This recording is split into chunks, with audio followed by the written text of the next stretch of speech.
Oh, boy. What a week or so it's been, huh, folks?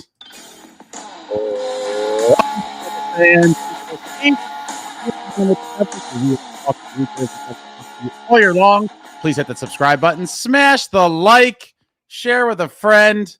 Thank you very much. And there's a lot to talk about, my friends. There is a lot to talk about indeed. This New Jersey Devils team has got me down in the dumps right now. I am not going to lie.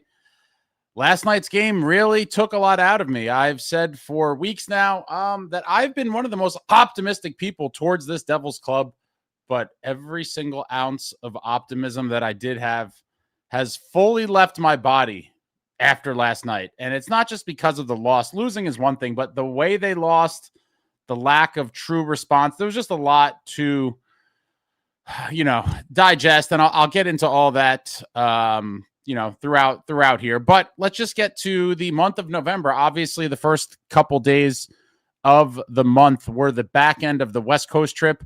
That Saturday game on the 1st, Markey was stellar in stealing 2 points, completely thefted 2 points in LA. Markey, what an outing. Hopefully we see that Markey again soon. But Devils win 4-1 there, and then lose ugly in Anaheim by a score of 4-1, have a few days off, and then they come back home. And at the Rock, this is a completely different team, much better than in years past, and it looks like they may have a real home ice advantage now. We're going to see, how this team looks on home ice without Jack Hughes, obviously. But the game against Montreal, Devils down 3-2 late. Timo Meier comes up with a big goal late, right in front of the net, finishes to tie it up at 3. And then Bratter makes a great play in overtime to get the win. Beautiful, beautiful win at the Rock against Montreal. And then back at the Rock on the 8th against the Penguins, Devils win another gutsy one, another one of those tight kind of games in the shootout. Bratter gets a big goal in the shootout to give the Devils a 2-1 win there, and then finished up the 3-game homestand with a rough overtime loss to the Islanders, but it was, at least a loser point was gotten in that one, courtesy of a Shimo Nemitz blast with 5 seconds left with the goalie on the bench. To get a point out of that one was pretty nice. So 5 out of 6 points on the homestand. Then they go out to Chicago, and this is kind of where, what a wild ride in Chicago it was. Shimo Nemitz gets the hat trick in overtime to give the boys the big 4-3 win against Chicago. Everyone is feeling great. Vibes are at an all-time high. The sky is bluer. The birds are singing. Everything is phenomenal in Devils land after that game. And then the following night, I believe it was, is the photo that will live in Devils lore for eternity. A team dinner at a Chicago steakhouse entitled Chicago Cut, where the team posed with the jersey. I guess I might as well show that, right? Even though I hate looking at this photo. This photo kind of, gives me very bad kind of feelings. But the photo I'm referring to is obviously this one of them at the restaurant. And those are beautiful Christmas wreaths and nice decorations. But Chicago Cut, this is the foreshadowing photo. You see they have it on the jersey there. They probably signed that for the restaurant. Nice rookie dinner. And shortly after the following day, we come to learn that Jack Hughes is going to miss. They're very vague about at first. They're like, oh, Jack Hughes is not going to play in the game. And we hear there's some kind of injury, right?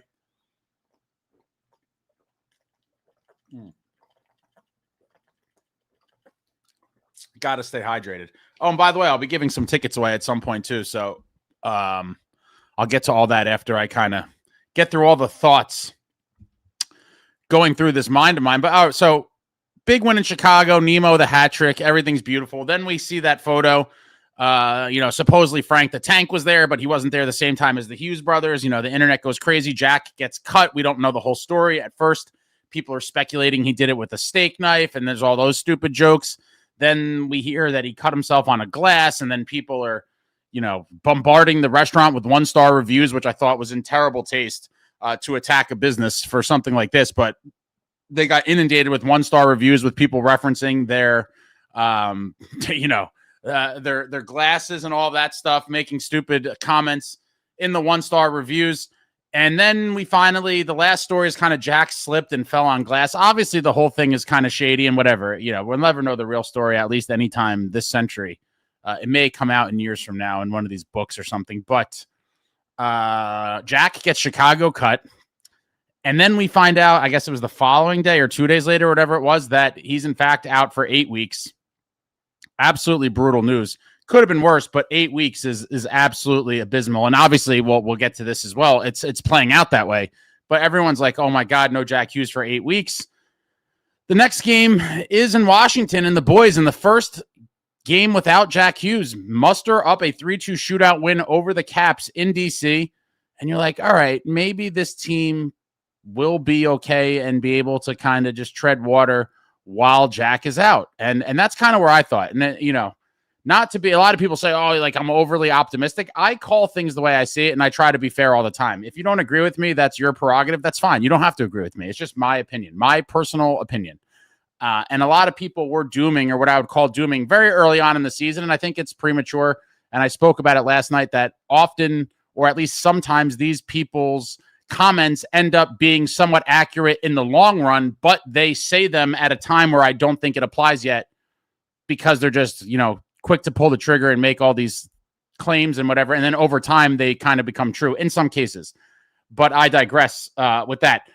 Devils win in Washington, and I'm like, all right, this team should not struggle as bad as they have without Jack Hughes. There are still plenty of good players on this team. There is some firepower. Obviously, they were dealing with a bunch of other injuries prior to Jack getting Chicago cut that they were mostly able to overcome. But Jack Hughes is a different breed, completely different breed. And without Jack, it's looking like it's going to be a tough go, an ugly go at that. Following up on the Washington game, couple days off in Tampa, lose another ugly one, 5-1. Just atrocious. 5-1 loss.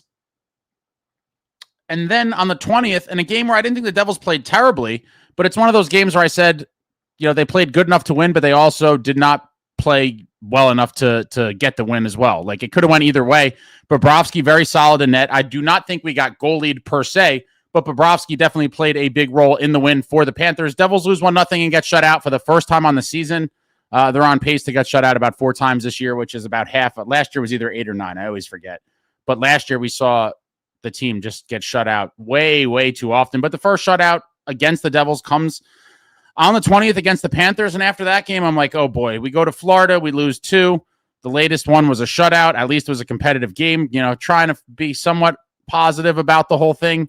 And then we go to last night in the city of brotherly love, Philadelphia, Pennsylvania. And what I'm going to say is definitely the ugliest loss of the season, and one of the ugliest losses in quite some time, just because of how it all happened. Get a nice, hardworking power play goal. Timo Meier, beautiful play, gets a couple whacks at it. Puck pops up. He grabs it, puts it down, puts it in with the finish. Timo's fired up, takes the Philly crowd out of it momentarily. I'm feeling good. I'm like, all right, that's the 5th and final game of a road trip. We won the first 2. We lost the second 2. Finish it up here with a win and go home with a 3-2 record on the 5-game road trip. Getting 6 of 10 points would have been phenomenal. Timo scores early. I'm feeling good. And then it all just fell apart. Flyers get a goal to tie it up at 1 a little while later in the first period. And then the ugliest 26-second stretch of New Jersey Devils hockey in team history. After it's 1-1, Flyers get the second, and then the floodgates open. Bang, bang, bang. You blink your eyes. You went to the bathroom for a second. You poured yourself a beer, whatever it was. You turn around and in 26 seconds, tying an NHL record, by the way. Bang, bang, bang. 3 goals for the Flyers. It is 4-1 Flyers. The game is over. They have all the momentum. The Devils just look visibly dejected, like they are totally checked out of the game, don't want to be there. And it was terrible. Obviously, now we're coming home for six home games of the next 7. Starting with tomorrow against the Wings. But now we are at a point where this team is on let me pull that back up for one more second. On a 3-game losing streak. And in those 3 games, the New Jersey Devils have scored 4 total goals and allowed 12. So out being scored by a 3-1 margin, 12 goals against, 4 goals for. That is absolutely atrocious. That is a literal 3-1 margin and completely unacceptable. And aside from the losses, like I said a moment ago, it's the fact that just lack of response, lack of emotion, lack of anything really, just completely lifeless performance. And it was gross. It was completely gross. Furthermore, courtesy of MSG, I shared this last night, but I will share it again, showing, the Jack factor, Devil stats since 1920 with and without Jack Hughes. And you see the record with 186, 161, and 38 for a points percentage of 532. The Devils scoring 3.1 goals per game and also allowing 3.1 goals per game. And then you see without, big difference, 33, 45, and 11 without Jack Hughes, a 433 points percentage, almost 100, 0.100 points percentage less. 2.8 goals a game for the Devils, which is 0.3 goals per game less than with Jack, and then allowing 3.4 goals against, which is the same 0.3 goals differential, 0.3 goals more per game allowed against. And if you look at with Jack Hughes, 3.14, 3.1 against is a net zero. And you look on the other side, 2.84 and 3.4 against is a net minus 0.6. Huge difference in the standings, obviously, in terms of points percentage, huge difference in goals for, huge difference in goals against. And clearly, this just illustrates what we all knew, and that is that this team is way better with Jack Hughes than without, to nobody's surprise. Now, with all that being said, as I mentioned earlier, there's still plenty of good guys on this roster where we should not see this massive crater with him out of the lineup. It certainly is just troubling to see. Everyone knows that when any team loses their best player, you're going to dip a little bit, but to just look like a completely different team, completely lost, disoriented, disinterested in the games is completely unacceptable. And when we look at the standings for a team that was, in first place in the NHL not too long ago and holding on to first place in the East for a while, we look at the standings as of now. There's a couple games going on, I believe, so this could change a little bit. But the Devils have quickly fallen to third in the Metro with 27 points. The Islanders leapfrogged them. Obviously, they played 2 more games, but Canes in first with 30 points at a 682 points percentage hockey. The Islanders holding down that second spot with 609. We still have a better points percentage than them. Obviously, they played a couple extra games, but for the moment, they have 28 points. And they're the Devils in third at 643 points percentage hockey with 27 points. And you look at the wild card, and this is insane. If you really look at it, this playoff race coming down the stretch could be one of the best one in years. Obviously, some of these teams I think will fall off entirely. But when you look at this, it is super tight. Holding down the first wild card spot, you have the Bruins with 26 points. The second wild card spot is the Flyers with 25 points. And then you see right there in the third spot in the wild card, Penguins also with 25 points. The Canadians also with 25 points. The Blue Jackets also with 25 points.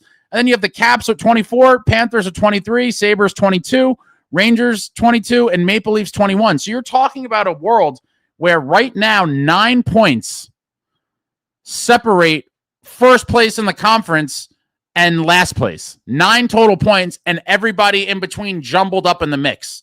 And so clearly points are at a premium. Every game is huge, especially division and conference games. And this could end up being a dogfight for the rest of the season. I mean, a couple teams, like I said, may completely fall out and a couple may peel away. But by and large, I think the pack is going to be squeezed in there, and there's not going to be a lot of points separating teams from, either winning the division, a wild card spot, or not making it at all. And so it is time for this team to get serious, because there is not going to be a cakewalk playoff berth this season. There certainly will not be. It is a dogfight till the very end. Just look at my notes here. Which brings me to, where do the Devils go from here? Obviously, we take a look at the line combinations without Jack Hughes, and we had a top line of Timo Meier, Nico Hischier, Jesper Bratt, a second line, Arseny Gritsuk, Dawson Mercer, Connor Brown, a third line, Andre Palat, Juho Lemiko, Evgeny Dodonov, fourth line, Paul Cotter, Luke Glendening, Stefan Nason. Now, when you look at this, as it's played out right now, at best, we've become a 2-line team once again, and once again, the bottom 6 has just vanished. Now, I did say, and I understand why this is all happening, but when people were pushing for Grits to be in the top 6 like pretty much immediately. Some people as early as the preseason. I mean, there was people even saying that before he even got here, before training camp. And I get it. Exciting player. He certainly is a top 6 talent. He deserves to be there. But I had expressed my concern that if Grits is pushed out of the bottom 6 into the top 6, that bottom 6 really may suffer. And I believe we're seeing it, along with some other elements that are contributing to that as well. But I think the main factor with the bottom 6 kind of vanishing is the fact that Grits is now in the top 6. And now you see what we have in the bottom 6. Obviously, Cody Glass being out has been an immense hit. I'll talk about that momentarily. But when you see this lineup, you're like, okay, we have a 2-line team at best. The bottom 6, once again, is a black hole, not getting it done. And this is just not good enough. This is not going to win. This type of lineup is not going to win you games consistently in the league. It really isn't. And specifically when you look at center, and this is with all due respect to these guys who, work hard, play in the NHL. But when you look at this lineup, right now we have a single NHL caliber center in the lineup. And that man's name, the captain, Nico Hischier. That's it. When we look at the rest of this lineup, Dawson Mercer, great player. He's a natural winger. He should be on the wing. He's now forced into the center role because Jack Hughes is out, because Cody Glass is out. We have no center depth. So out of necessity, Mercer's plucked from the wing and he's the 2C. But that's not ideal. Obviously, for a couple games here and there, it's not the end of the world. But right now, we are going to war on a nightly basis with Mercer as our 2C because we have no other option. So again, Nico Hischier is our only NHL center at the moment. Mercer forced to play out of position to fill that 2C role. Juho Lemico, no offense, not an NHL player. I'm sorry, guys. I wanted it to work out. I hope for the best, but there's a reason why he was in Switzerland for the previous 3 or 4 seasons. We did not find this amazing find out of nowhere that every other NHL GM had no idea, and our analytics, scouts, whoever it was, found this guy that no one knew about, and he was going to be the secret weapon. It ain't happening. That's not reality. He was in that league because he's not good enough to play in the NHL, period, and that's it. And right now, he's being trotted out as our third-line center on a nightly basis. And then Glendening, again, a guy I like. In an ideal world, he is, kind of an extra waiting in the wings in case of injury, and he's not your every night 4th-line center. And as of now, he has been. And that, again, is a function of he had a great training camp in preseason, and Lemico was injured. Lemico was originally earmarked to be the 4C. I believe in the Devils' head, down the middle, they had, Nico, Jack as your top 2 centers, and then they had Cody Glass as the 3C and Lemico as the 4C.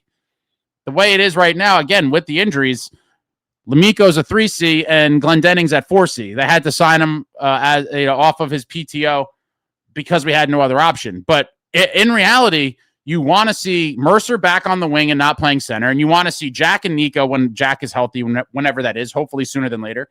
You have 2 great top 2 centers, a 3C, which should be addressed via trade, making Cody Glass your 4C. That would be nice, a nice center kind of chart there. You got Jack, Nico, a guy from the outside, Cody Glass as your 4C. I'm happy. And Cody Glass did look decent at 3C, if we're being honest. Before the multiple times he was injured, he was looking good, especially when he was playing with Grits, that he could be a legit 3C. But ideally, you want him as a 4C, and you want someone from the outside as a 3C.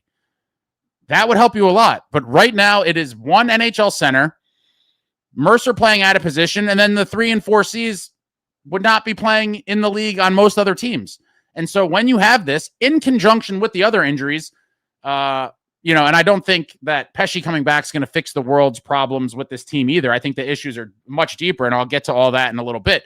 But Pesce coming back certainly helps. Kovacevic coming back helps. Obviously, Jack Hughes, the massive one on the season, and Cody Glass. But getting a legit third-line center certainly would, in conjunction with Glass and Hughes coming back and pushing, Mercer pushing Glass to 4C, filling in that 3C, would really make this team much better. But people are kind of all over the place right now. People are, clamoring for the Quinn trade to happen sooner than later. And I'll be the first to tell you, while I'd be happy if we got Quinn Hughes, obviously one of the best defensemen in the league and a top, whatever you want to call him, top 10 player in the league, certainly makes the team better. I do not think that Quinn Hughes is fixing all of the underlying issues with this team. I just don't. I do think he makes the team better, but is he fixing all of these problems? No. And the biggest one for me is that center depth now. It's really coming into play. The team was getting maybe possibly lucky despite all of this, but it's all come to a head and you're not running from it anymore. And so that leaves Tom Fitzgerald in a very precarious situation. We've seen this in the past where issues were identified early in the season. He kind of waited around and, didn't do much in some of those seasons, and we kind of sank as a result. The panic button should be getting hit right now, in my opinion. I typically am very reserved or conservative with proclaiming hitting the panic button, and I usually need to see a lot of evidence before I get there. A 3-game slide, getting outscored 12-4, one of them being a shutout, and the lifeless, gutless performance we saw in Philly last night with 3 goals being let up in 26 seconds, tying an NHL record. I've seen enough. I'm pressing the button. With Jack Hughes out, this team has shown that they just are not a formidable team. They're just not. And for whatever reason, they're wilting and dying, and it's going to be more of the same if nothing is done. And so I do think now all eyes on Fitz. Is he going to address the need for a center? And I thought, and many others obviously pointed this out, that we needed this even before the injuries. In the summer, people were saying we need a 3C. Are we going to get the 3C? Are we going to get the top 6 winger? Are we going to get any help? And while I did not expect really anything to be done because of the cap situation, here we are again having the same conversation. And with Jack Hughes and Glass out, the need is more dire than ever. We cannot continue to send this lineup out into battle each and every night and hope to be winning hockey games. Furthermore, I spoke about this last night as well. In the post-game media availability, Sheldon Keefe showed some of the most frustration he's ever shown. He's typically pretty reserved and pretty calm and collected, but last night he was visibly agitated in a very calm way. But he said something along the lines of, I'm just looking for guys to play. I don't know if that was or guys that can play. I don't know if that was a veiled kind of message to Fitz or whatever it is. But in the end, Sheldon Keefe certainly has had a lot of misfortunes come his way while he's been head coach of the New Jersey Devils. Last season, we got hit with a ton of injuries again. And if you look at the lineups last year, they were even more depressing than what I just pulled up. Tons of AHL guys in the lineup every night, including in the playoffs. Nothing was done to fortify the roster on deadline day. The deadline brought us Cody Glass and Daniel Sprong, essentially. Neither one was going to move the needle for the team at that time, or really any time, if we're being real. And I do like Glass as a depth kind of guy, but that's not what you're looking for typically at a deadline to bolster a team hoping to compete for a Stanley Cup. At least the roster we had, right? Maybe, some teams that are super loaded, a smaller addition like that could be a big help. But the Devils, I believe, certainly needed much more help than either one of those guys was going to bring as a deadline acquisition. But that's all water under the bridge now. But here we are again. It's not December yet. But I do think everyone now has kind of seen the writing on the wall. Here we go. And the people are extremely dooming with this. And I don't agree with many of them. But it does look like it's more of the same. Jack Hughes goes down again. And this time, in a freakish incident, not even on the ice playing hockey, he gets injured at Chicago Cut at a rookie dinner and is going to miss 8 weeks. Cody Glass is hurt. Tons of other guys have been injured multiple times. The injuries keep piling up. Jack Hughes being the biggest one, and the team goes into the shitter. We've seen this movie before. I know a lot of you have PTSD, proclaiming the season over, and I certainly am not going to do that. I do think even in a depleted iteration of the team, down some guys, I do believe on most nights, the D and goaltending can keep this team in games. And we've seen them win and lose some low-scoring, tight affairs. I do think that is a good foundation to try to win some games ugly if you have to. However, at some point, the elephant in the room needs to be addressed. And obviously the first part is, the center depth. And then you say to yourself, is this team built to truly contend? Now, I will be the first to say I was super high on the 8-game winning streak. I was loving it. And some people were still dooming during then. I'm never going to doom nonsense. But 8-game winning streak, they don't happen by accident. But this team has been painfully inconsistent. And Sheldon Keefe even talked about that in the post-game press conference. Bryce Salvador said something along the lines of, you uncharacteristically did something or other. And then Keefe cut him off right away. And he was like, uncharacteristically? He was like, is it? He's like, if you do this, over and over again, he's like, that's your identity. That's who you are until you're not. And so he kind of corrected Sal and kind of, put it into perspective. Like, no, like we are this inconsistent team. And until we fix it, we are who we are. And at the moment, this is a wildly inconsistent New Jersey Devils club where on some nights they look like a team that's capable of beating anyone, going on a deep run, potentially even winning a Stanley Cup. And then on other nights, you're like, this team is god-awful. Are we going to miss the playoffs? And then some nights you see something kind of in between those two extremes. And you never know what you're going to get. But the reality is when you look at this team, once again, with the injuries, the same questions, and it's a little bit of a troubling scenario. And I do think at some point, and I'm not saying it's today, but very soon before it's too late, because, the season goes on quick and you saw the standings are super tight. You could go from first place to out of the playoffs in the blink of an eye, just like those 3 goals last night. Maybe the bigger questions have to be answered in terms of when you're analyzing the trade market. I do love a guy like O'Reilly for sure to be the 3C. I think he'd be a great fit. I don't think he would cost a ton. He's signed for this year and next at a $4.5 million cap hit. I do think there's maneuvers to, make everyone fit and be cap compliant. But is a move like that going to move the needle? I think it could if Jack was healthy, but we don't know when Jack's coming back. And so is O'Reilly even enough? I'd like to believe if some of these guys wake the hell up and snap out of the funk with a guy like O'Reilly added and maybe some tweaks to the line combinations, and definitely with Cody Glass coming back, which we have no idea when that is. Obviously, the CIA status of the injuries, we don't know if Glass is going to be out another week, 2 weeks, 3 weeks. At this point, anyone's guess, no one knows. But hopefully he's back sooner than later. He'll be a huge addition.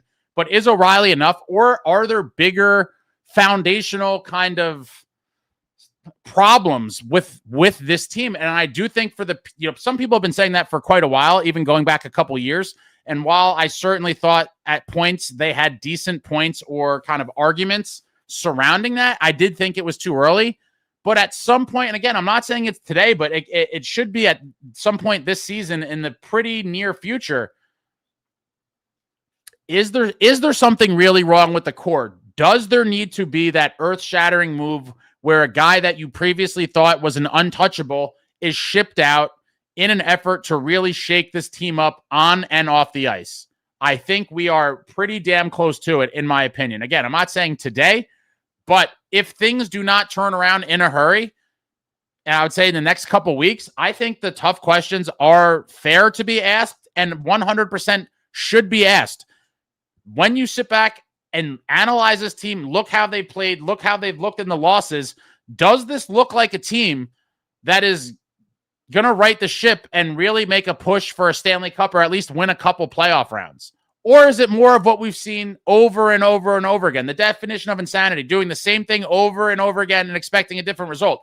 Is running this core as is every season, one after the next, and watching either a playoff miss or an early flame out, is that insane? And is it time to make an earth-shattering move? I think we could be close to it. Now, I will be gutted. You guys know me. I fall in love with players, especially, homegrown guys that have been here forever. And I do develop, I guess, somewhat of an emotional attachment to these guys. We watch them every night or every other night for months on end. In the season, we ride or die with these guys, highs and lows. But at some point, I do think it needs to be really discussed and thought about. Is there something going on with this group that for whatever reason, number one, they cannot get it together when Jack Hughes goes down. Jack Hughes goes down, it looks like, everyone's completely lost. Cannot happen. Other teams deal with injuries as well. We saw the Panthers the other night. 2 of their best players are out of the lineup. Barkov and Matthew Tkachuk, both out. And they have some other injuries as well, several other injuries. And they don't look like a team in complete disarray that's not capable of winning hockey games. Yeah, they've struggled a little bit out of the gate. But I think on a nightly basis, you're going to see a team that is going to compete and try to win and look like an NHL team in the process. Last night, breakaway city, high danger chances. Allen left out to dry. Obviously, Allen didn't have a great game, but I'm not putting the loss on him whatsoever. That he was pretty much deserted for most of the game, and they deserve to lose that one. But again, at some point, I think the question has to be asked, is it time to move on from one of the bigger name players that we never thought would be dealt in an effort to bring in the pieces or piece to move this team forward. And I talked about this last night as well. Lou Lamoriello had his finger on the pulse of the team, and he traded away tons of fan favorites, franchise legends, cup winners. Over the years, he made those difficult trades in season regularly. When he thought there was something off or he needed an element they did not have or an element they were lacking in, he would go and pull the trigger on trades where you'd see them come through the wire and you're like, oh my God, I can't believe we just traded Jason Arnott and Randy McKay. I can't believe it. And those guys were winners, proven winners with hardware, cup rings, legends. And Lou made those deals. And sometimes those tough deals to make are the ones that are going to bear the most fruit and actually have an impact on your roster and help you go on deep runs.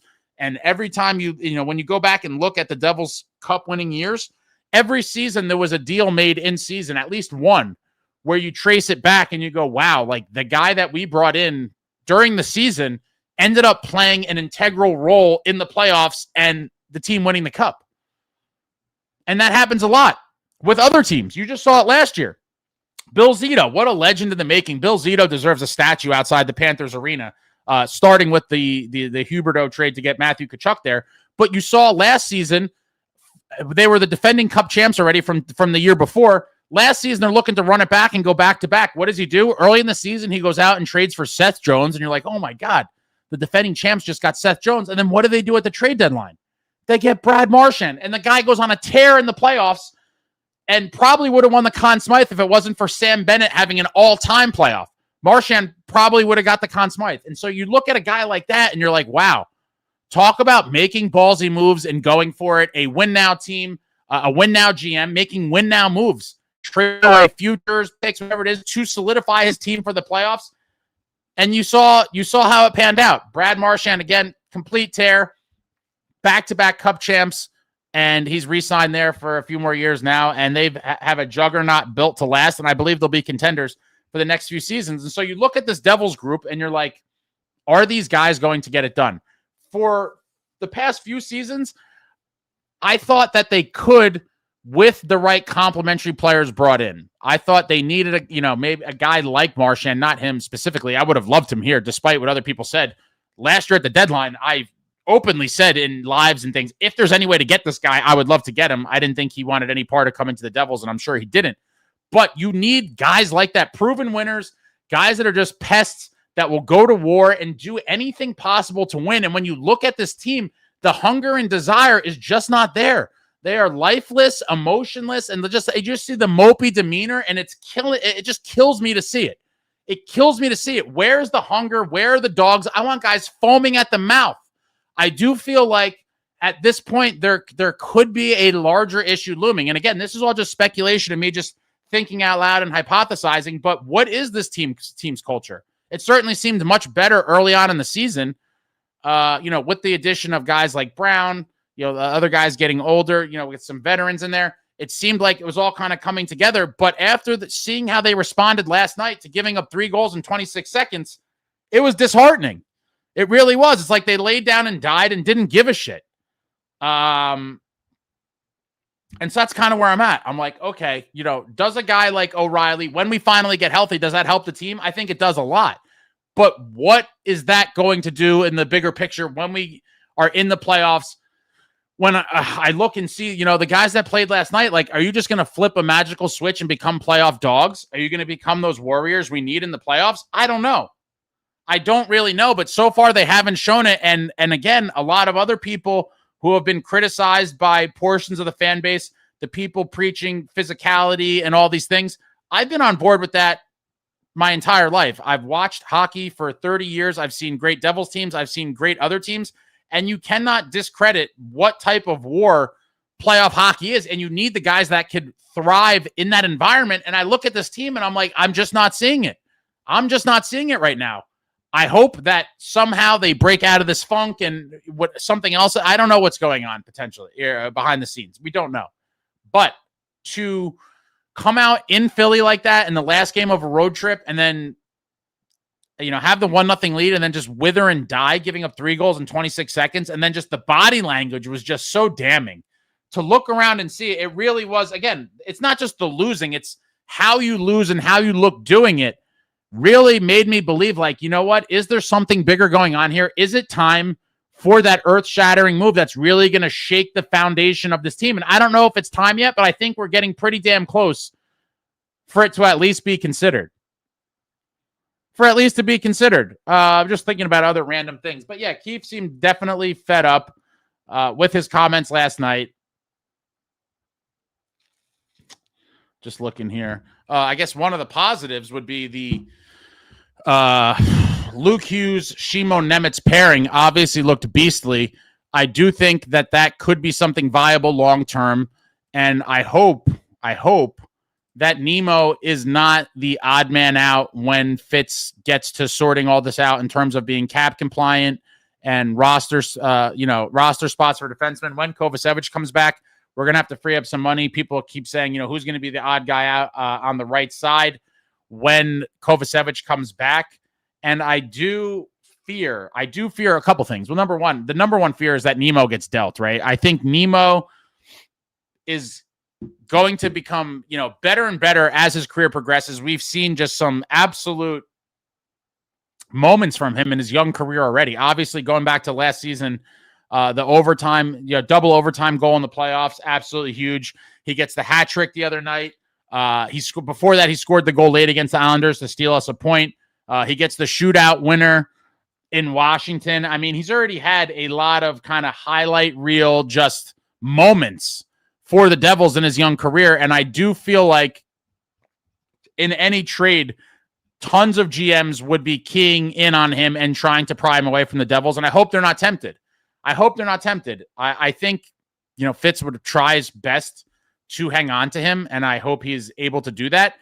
I do think, and this is going to kill me too, and a lot of you are going to be, on the other side of the fence with this one, but I've preached my love for Dougie and my kind of thought process as to why he's a huge part of this team.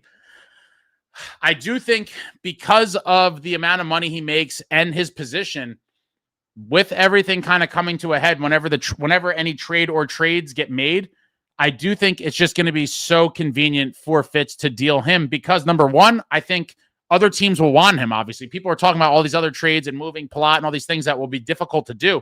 I do think there'd be several teams that would be interested in trading for Dougie. So obviously having a player that is coveted by other teams makes it much easier to trade them.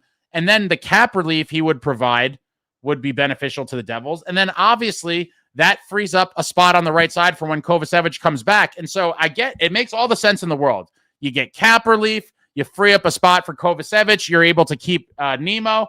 It all makes perfect sense. And so for that reason, I do think, and even though it's going to make me very upset, and I think it kind of sucks, it seems like he probably could be the odd guy out at some point this year. And I understand why. And I think the team's going to suffer, at least in the short term, as a result. I do think Dougie is still a very good player. People like to bag on him too and have for a while. But in the end, I still think he's the best power play quarterback we have.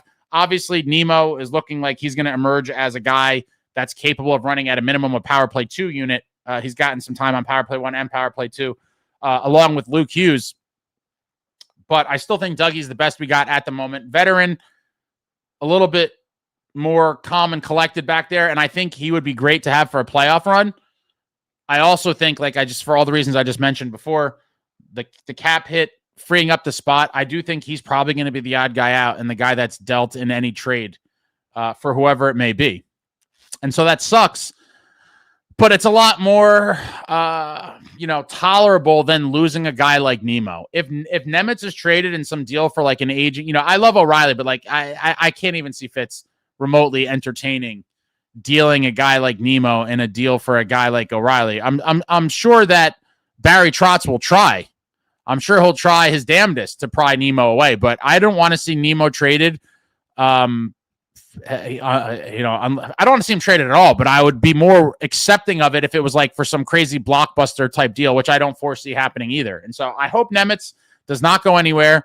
I would love to see Dougie here too, but it just seems like when you look at all the different kind of elements involved, that Dougie is probably going to be the odd guy out, and it sucks, but it just seems like it's the path of least resistance for Fitz. And for that reason, I think it is going to be what happens. And so you look at a guy like O'Reilly, when we are healthy, whenever that may be.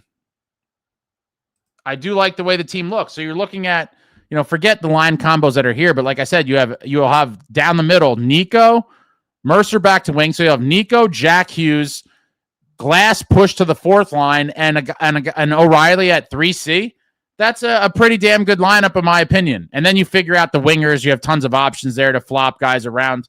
Plenty of options, but we'll see how it all goes. I do think this needs to be addressed sooner than later. The longer that this lingers, it might get out of control in a hurry. And this team, you saw the standings can quickly fall out of a spot and be in a hole by the time Jack comes back. And that certainly would suck. But sitting by idly and doing nothing while this team is desperately in need of a center is unacceptable, in my opinion. Something must be done.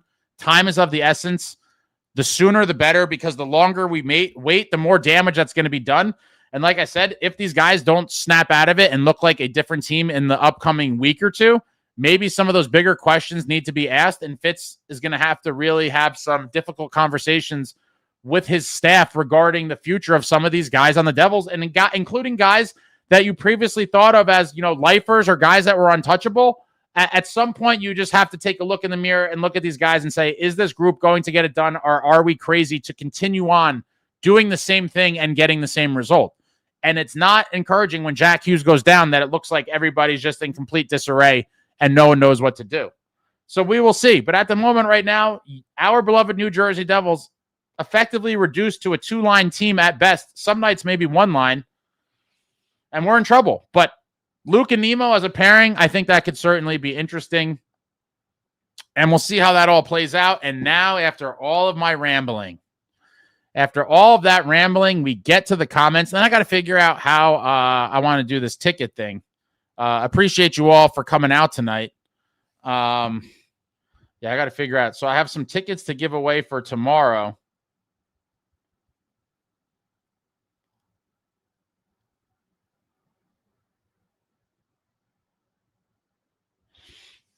All right.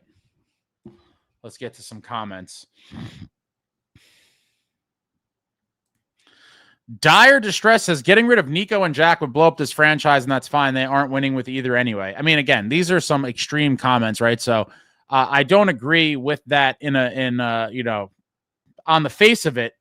Now, I have to believe that no matter what, and this is something I've talked about in the past as well. A lot of people hate on the Hughes brothers, and I think a lot of it's silly. It is what it is. But you have to realize that this team is not going to trade the Hughes brothers. They are all in on having all three of them. And so for that reason, that's very crystal clear to me and anyone who's been paying attention, right? And so I didn't make that up. That's just what it is. And so I cannot entertain people talking about getting rid of them because that's not what's happening. They're actively trying to get Quinn Hughes here. And so once you start talking about trading Luke or trading Jack, I kind of check out because it's just completely unrealistic and I can't waste brain power on that. And so that's where I'm at in terms of all that. And I've explained this a bunch of times as well. But if you're paying attention, you already know the deal. So talking about that is just a complete waste of time. And I'm not in the business of wasting time. And so I just tune those out. I do think both of them could be winning pieces on teams that are built with complementary players. I think a guy like Nico or Jack, you drop either one of them on some of these winning programs, and they're probably phenomenal additions. It's just when you have them grouped together with the rest of the guys, we have, are they going to get it done, or is it kind of redundant? And we've talked about this. A lot of people have talked about it, and a lot of people have been straight haters, quote unquote fans that have been kind of hating on the core for a while. And I get it.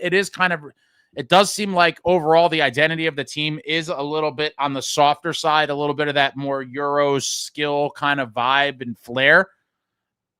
And I get all of it. I'm an old school fan. I like the old school scritty guys, that skilled grit, guys that play on that edge, will crash the net, kind of punch you in the mouth. And this team does not have it. And in a game like last night, it really shows that you're like, this just isn't it. This just is not it. This is just not a good look. And it was just really discouraging. But I have to disagree that, a team is not capable of winning with either one of them. I just don't know that, again, as the group is assembled currently, that they will be able to win.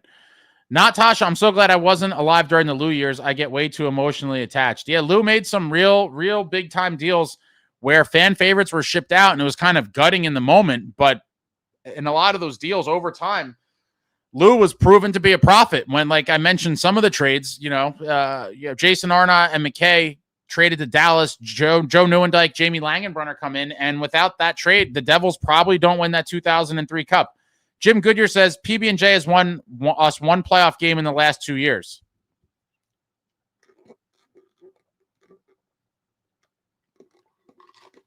It's completely accurate. Completely accurate, and there's no retort to it. And when you look at even, Nico's and Bratter's time here, they've won a single playoff round. They've won a single playoff round in 7 total playoff games. It's pretty gross. And it's obviously not, their fault specifically or whatever, but in the end, these years have been fairly abysmal. Outside of, you remove that 22-23 season, and it's like, what are we even really talking about? Our only playoff round win. That beautiful 7-game series over the Rangers where Akira Schmid just came in and did the damn thing at Madison Square Garden, and that is why Akira Schmid will forever be a franchise legend on this channel. But yeah, there's been a lack of success, and at some point you have to start asking the difficult questions, and I think we're pretty damn close to it, in my opinion. And I've been the most optimistic guy all year, but last night, that was very telling to me on a lot of levels. Jay Snow, watching that game versus Philly was just sad. No effort, no fight, no fork check. Alex says, love Timo, but $9 million for 50, 60 points, man. I'll never agree with the folks on this. I've talked about Timo over and over and over again. Number one, he's better on the right side. For whatever reason, I can't keep fighting this argument. For whatever reason, we keep putting him on the left. Fine. The biggest issue I had is not having him on power play 1, and he was pretty much not on power play 1 for the majority of last year until Luke went down. Then he started getting on power play 1. He's kind of been on and off. More recently, he's been on with the injuries on power play 1, but even this season, there was stretches where he was not on power play 1. Timo Meier needs to be on power play 1 every single power play, period. I love him just kind of floating in the circle, looking to cork, just let those one-time slappers go. Absolute cannon blast of a shot. If he doesn't find the back of the net, a lot of times they're either rebound friendly or kind of deflectable shots. Timo has a cannon. Love to see him kind of coasting out there on the power play, and he's also amazing down low. We've seen several goals, including his goal last night on the power play, that he is capable of playing down and dirty in the crease, right in the net front. He's great there as well. And so for me, I like Timo inside, outside, wherever you put him. Timo must be on power play 1. And if Timo gets around 60 points and smashes people and does all the other things he does, I have no complaints about Timo Meier, our only bull in the top 6. One of our toughest overall forwards, a guy that it's difficult to play against. Other teams hate him. Those are the guys you need to win playoff wars. Timo Meier. Give me 3 more Timo Meiers. Nick Pass is freezing. Absolutely. Part of that Sikora deal. Again, another one of those deals that Lou made. A franchise legend, part of the A-line. Peter Sikora gets dealt. Jeff Friesen comes in, and he has an absolutely monstrous playoff. And another guy that, if not for that trade, we may not have won that cup. Those are 2 huge deals that helped that 2003 Devils team win a cup. Brandon says, I think it's smart to trade players that are good but not performing 100%. Other teams will take them. Well, I'd be curious who you're talking about specifically. Dyer, distressed Nico and Brad are the core and don't know how to win. Justin says, Tasha, it's about winning Stanley Cups, not falling in love with players that can't get it done. It's true.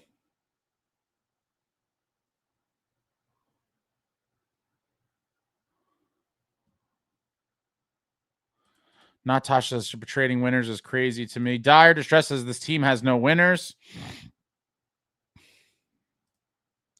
Tasha, team, no way Timo's getting traded, though. No trade clause. If I'm being honest, he would be the last one of the big name guys I consider trading because of the type of player he is. I want more guys like that, not less. I do think we need skill guys that have that snarl to them. Timo's really the only one we have. And so he would be last on my list personally to be dealt, despite all of the people here that have hated on him endlessly for a long time. For Devil not getting a core blow up, nearest is Nico leaving. Okay. Larry says O'Reilly for Mercer plus another. That would infuriate me. I would love to get O'Reilly, but I'd only want to trade futures for him, whether those are prospects, picks, a combination of both. I think filling one position and leaving another hole is just a linear move. And I do think trading Mercer, who has a great contract value, by the way, $4 million for this year and next, to deal him in a deal for O'Reilly while you're addressing the center need, I do think you're opening up another hole on the wing. And I'd be pretty mad if we did it, if I'm being honest. Nick says 11-14-1 without Jack in the lineup. Team is broken. Tasha, I'm not saying we should rebuild. Retool might be beneficial. Yeah, I mean, definitely not a rebuild, but whatever that they do would be some version of a retool. Justin says, what's more important, winning championships or keeping players like Timo Meier and Palat? Well, Timo's not the problem, Justin. Palat is a different story. But I think it's, kind of proven that he's going to be a difficult one to move with the $6 million. Jim says rebuild is the quickest option to success, unfortunately. I don't think so. There's not going to be a rebuild. We have way too many good guys for a rebuild. We're nowhere near a rebuild, but a retool could, consist of moving some of these bigger names. Dire distress, we have been retooling for years, and it's still the same result. Ryder, the fact these conversations are even happening after the first long-term adversarial moment in our season is insane. Is this reality? It's an adversarial moment, but it's really not premature, in my opinion, just because of all the seasons prior. There's people that have been saying what I'm saying right now 2 years ago. At that point, I think it was premature. But at this stage today, I don't think it is anymore, and that's why I'm saying it, because it is now years and years of the same shit. It's the same shit. Jack goes down, the team falls apart. At some point, you have to look around and be like, this doesn't happen to other teams. What is the issue here? That is the reality. Other teams lose big-name players and do not just nosedive. They don't. Why does it happen to this Devils team? And you have to look around and say, who's been here? Who's been part of all of these underperforming, underwhelming teams? And you look around and it's the same guys. Collect Record says emotional decisions equal bad. We need someone who could score in a 3C. If that means a fave has to go, it is what it is. Everyone was gutted when Coleman got dealt, me included, and we got over it. Jason says, let's be real. They have no forwards who make other teams' life hell. I completely agree. And that's part of the problem. Beachmaster says country club. Fentanyl Floyd says Fitz is not the type of GM to make a shakeup trade. Best he can do is a fifth line center. Well, I'm hoping if he doesn't make a shakeup trade, he at least brings in a third line center. I think that at least gives us a fighting chance. Natasha says I'm beginning to question Nico. I think at this point a lot of people are. And I love Nico Hischier. I think he's a great player. I think he's a great dude. At some point you have to realize that there's been people questioning him for a while, for years. And again, I thought it was premature.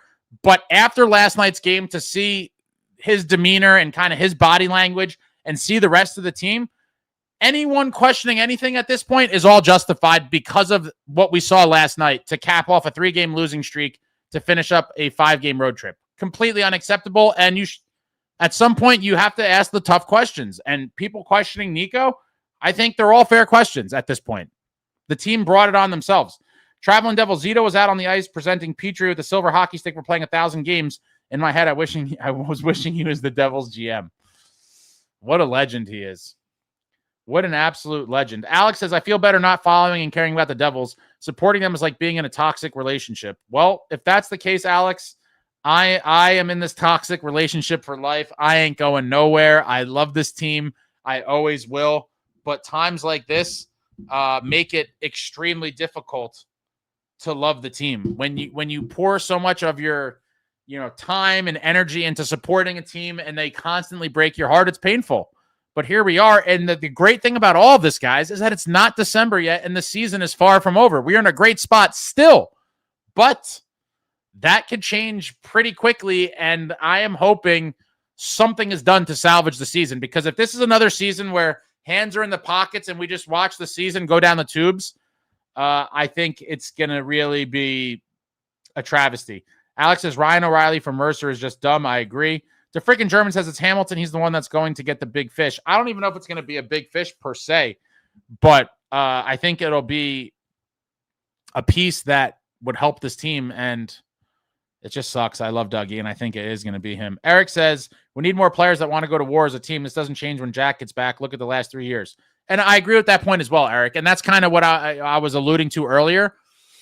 You know, Jack on this team obviously makes them way better. They're exponentially better with Jack Hughes. However, Jack Hughes coming back does not change all the things we're kind of talking about right now, right? If anything, it kind of masks it or makes you kind of forget about it. It's maybe like smoke and mirrors, but all those problems still exist when Jack's in the lineup.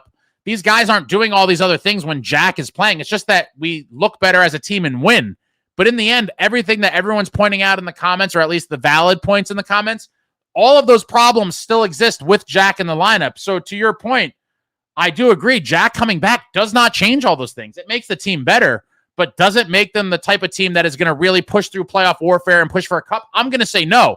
And so to your point, Eric, I still ask these questions. What needs to be done prior to Jack coming back to really make this team a team that's going to do all these things and really push for a cup? I don't know. Time will tell. Not Tasha says the captain should do something when the team rolls over and dies on the ice. Jay Snow, growing up watching the Devils win cups, they were grown men compared to these guys. I could talk about this all day. Obviously, the game has changed. The players have changed, but it is wild to me when I see some of these guys up close or talk to them. Just the physical size of these guys nowadays versus when I was a kid or even in my teens and young 20s. The guys that used to play in the league, it is wildly different. The guys now are way more, they're much smaller, leaner. They're more agile, flexible, but it is like night and day. It is a stark contrast to see. And especially if you're at anywhere where there's like former players and current players. And I was at one of these types of events over the summer, and I was like, my God, like from, minute to, a couple minutes apart, I was talking to a current player and a former player. And it was like, I'm a fairly big dude. I'm 6 foot, probably on most days around 220, somewhere between 215 and 225. And I feel large compared to some of the current players, but a lot of the former players make me feel small. And even guys that haven't played in a while. And so it is interesting to see. There are still some, grown men, old school throwback, grizzly monsters out there, but by and large, a lot of these guys look like, these new age athletes that are just these agile, leaner kind of guys, and they do look much smaller. I want some nasty monsters as well. We'll see if we're able to get any. I don't know. Samuel says, I am still looking for the grit and fire. I think we all are. Justin says, Jack Hughes and Luke Hughes are untouchable. They aren't going anywhere. Completely agree. And I think they're both great players, but we need to have the right players around them to really be a true cup contender.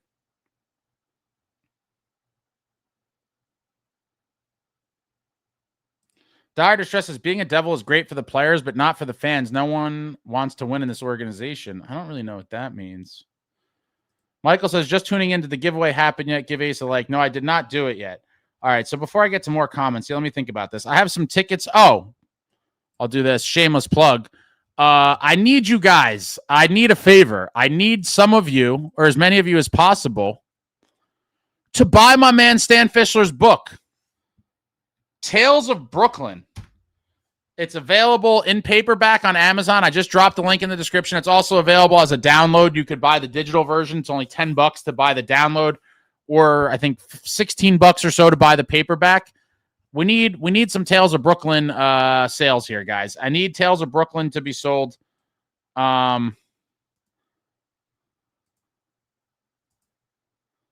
Because I want to support Stan, and we need Stan back on. Stan is a wealth of knowledge, and we need some of these stories extracted from Stan.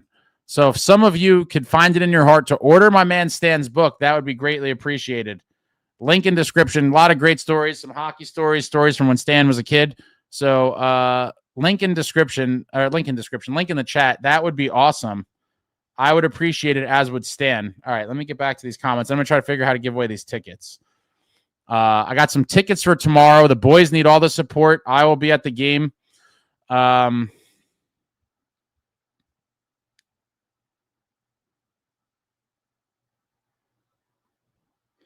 Yeah, so to Frank's point, said you could remove me from consideration for the tickets. I go to plenty of games. Maybe give them to someone who can't go to games often. So to that point, Frank, that is exactly what I'm trying to do, but I don't know exactly how to go about that. And I want to give everyone a chance. I have a more than. Let me think about this. I have a soft spot in my heart for single mothers. I grew up with a single mother, and my father was very much in my life as well, but I did grow up with a single mother. And I'm curious, is there any single mothers in the chat? Any single mothers with kids that would be interested in attending tomorrow night's Devils game? I'll start there and kind of try to figure this out as I go. Do we have any single mothers in the house tonight that want to go to the game tomorrow? Or do you guys know any single mothers that are Devils fans with some kids? Everyone's talking about how they don't want the tickets. The Devils aren't that bad, guys. The Devils aren't that bad. Everyone's like, nah, count me out. I got plans. People are talking about I don't live locally. My God, you can't even give away. Well, easy, Hokage. I'm not going to the game with these people. I'm giving tickets away, guy. Let's be respectable, Hokage. That is not the intention.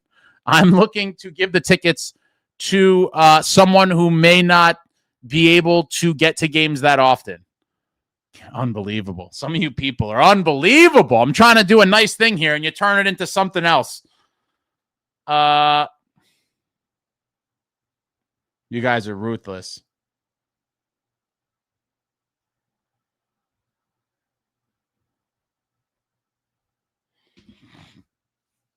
Does anyone have someone to nominate, or is anyone here?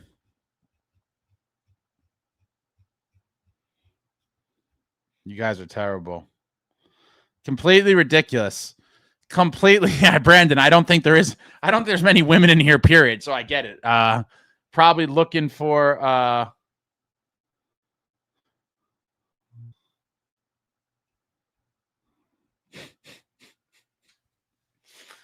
right, so the second group, so single mothers, and not for the sick reasons you idiots are saying, because I grew up with a single mother and, didn't always have extra money to do things like Devils games. Is the only reason why I said single mothers looking for the tickets. I also identify with the broke college student. Do we have any broke college students in the building who would like to go to the Devils game?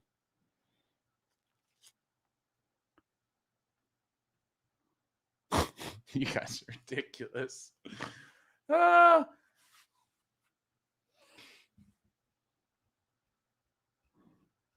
Broke fathers could apply as well. Single fathers with kids could apply as well. I would ideally like the tickets just to go to someone who doesn't get to go to a lot of games. That's my point. Whatever group you identify with is fine. I'm just looking for people that typically, people that could use a little bit of a found Devils game out of nowhere. All right, let me just all right, let me look at these comments here. John says, I go to almost every game, so I'm opting out entirely, and I also live less than 3 to 4 miles from the arena.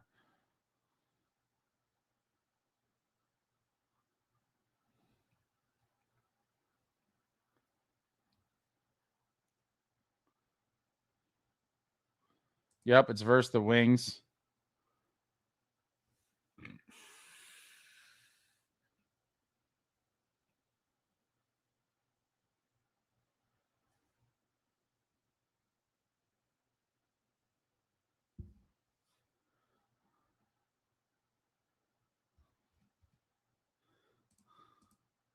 All right, Damien. Who are you trying to go to the game with, Damien?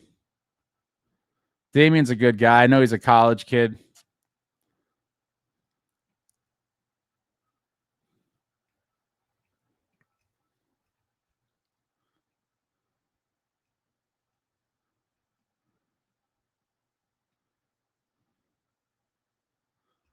Who would you go to the game with, Damien?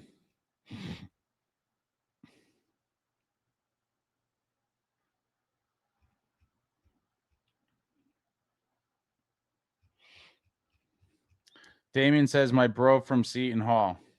His friend, but basically bro. All right, Damien. I know you're a legit college student. Bang! Damien is our first winner. 2 tickets going to Damien for tomorrow. I don't need to know his name, Damien. I believe you. I don't need his government ID. Damien is the first winner. Damien is our first winner. I mean, not really a winner. He was just kind of selected, but he's been around for a while. Appreciate you, Damien. Appreciate the support. Glad to be able to send some college kids to the game. Damien and his boy Trevor will be at the game tomorrow. All right. I got a couple more here. So that's one pair. Yeah, Jonathan says whoever goes has to promise to be loud. That would be nice. Snow Devil Ace looking out for the college students and single moms. Respect. Well, I was trying to, people started saying ridiculous stuff. Total idiots. But, that was I explained the real reason behind it. I'm not sitting in the seats with these people. So you guys are ridiculous. Jason says, if you look at the Devils metrics from ozone time to goals to high danger chances, the Devils rank in the back half of the league. Yeah, and all the numbers seem to kind of tank in the past couple weeks. And I do think some of them started dipping pretty horribly while Jack was still in the lineup. But, getting outscored 12-4 over the last 3 games during the losing streak is certainly troubling and quite frankly, gross. Let me just pull something up here.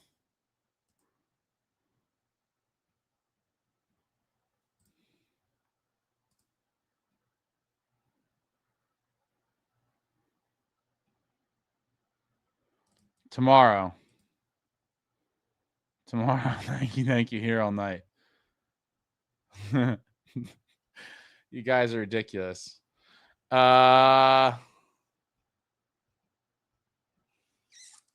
I also would like to give it to someone who's kind of been around a little bit. That's not a prerequisite, but I do like to, give it to people that could really use it. And then obviously people that have been around for more than just a flash in the pan. I'm hoping to do more of these. But Damien, I don't know if you have my email. Shoot me an email, Damien. I'll make sure you get those tickets emailed to you before tomorrow. Another funny thing, kind of funny thing is when I was doing the thumbnail, when I was like, oh, the ticket giveaway. Obviously, many of you know they basically did away with physical tickets like years ago. So I had to go.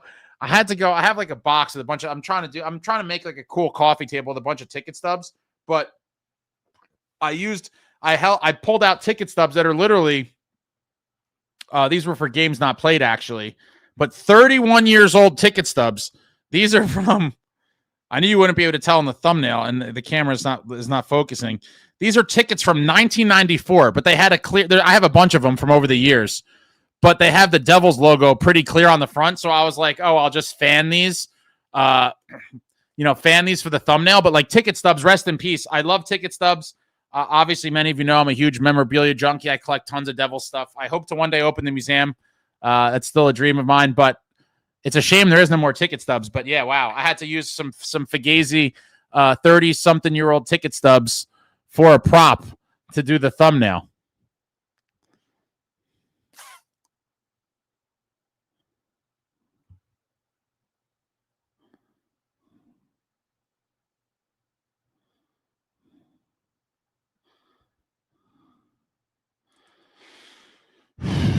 Michael says, if you give tickets away again, would it be possible to let us know a week or so in advance? If I have that sort of time, I certainly will. I don't always know, I try to be as planned as possible, but sometimes these things happen shorter notice.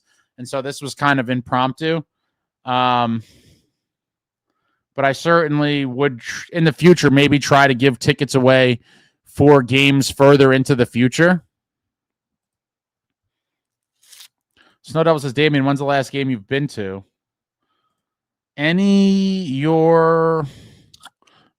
a broke college student, spent all my money getting 1 jersey, a hoodie, and 2 hats.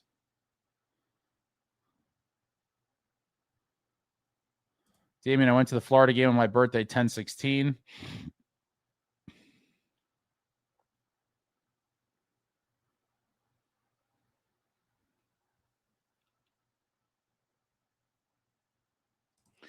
These are, I will say, they're 100 level tickets. These are Gen Pop seats, Jason. No, they're not.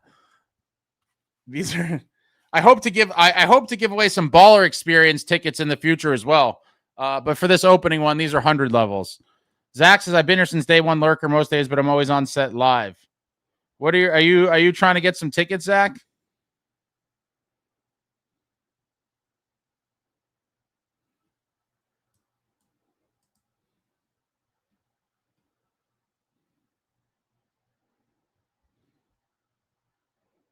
Yeah, physical tickets were great. They had some great graphics on the season tickets, and especially the playoff tickets some years had some amazing graphics over the years.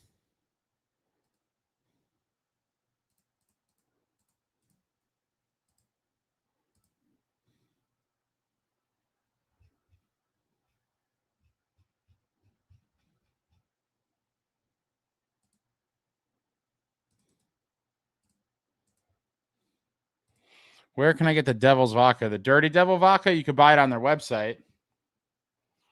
Traveling says, I hate the digital BS. So do I. Paul, I still have the Devil's Gold Club ticket stubs from Continental. Very nice. A bygone era. Dire Wolf, we are firmly in our contention window, but Fitz hasn't done enough to maximize all our awesome contracts with good enough depth. Lamico in our lineup is an indictment of his failure. I agree. Jonathan, I still have... Oh, no. We lost the video. That hasn't happened in a minute. Can you guys still hear me? Hold on, let me turn the camera on and off. Damn it. We got overheated.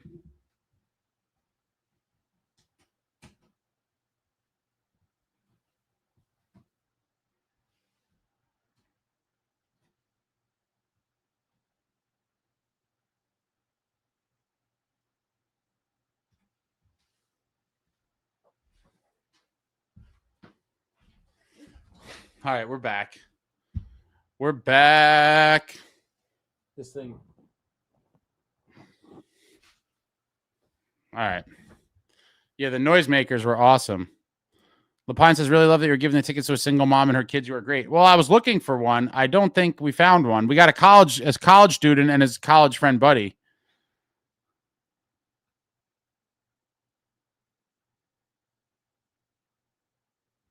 Honkips is very good of you to give tickets like Ace Legend. I'm trying to do cool stuff around here. We'll see. We'll see what's going on, Selected Boy.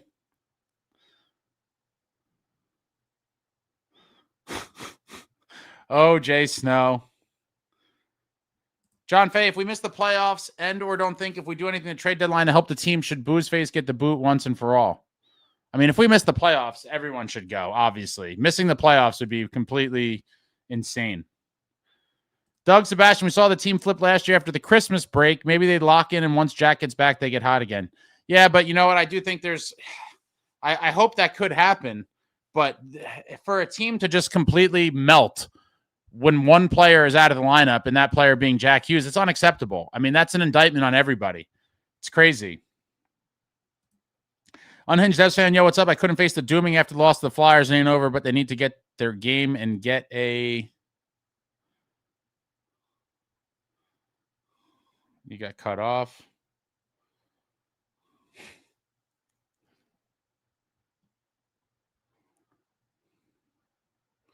Natasha says, I'm a single teen mom to one 4-year-old boy. Oh, boy.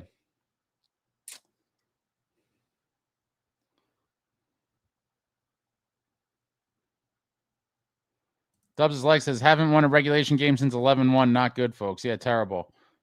Damien, I'll put my email in the chat right now. I still got to figure out who's getting the rest of these tickets. I'm trying to watch a movie tonight or something. And guys, guess what? I'll tell you something. Yo, I saved my Ben & Jerry's. The Ben & Jerry's that I was going to eat last night, I was like, you don't need that. You already had other snacks. I'm like, why don't you save that for tomorrow night? Because you're still going to be depressed tomorrow night about this Devils team. So maybe you'll just save it for tomorrow. And I did. I resisted the temptation to eat that Ben & Jerry's, and it's waiting for me in my freezer now. Bonzo, it's only fitting that your equipment is on the IR. You're not kidding, right? Oh, wow. The whole team's getting banged up. The equipment's getting banged up. Mark says, I have a scrapbook of old regular season and playoff tickets. Very nice. Natasha says, if we miss the playoffs, sell everyone.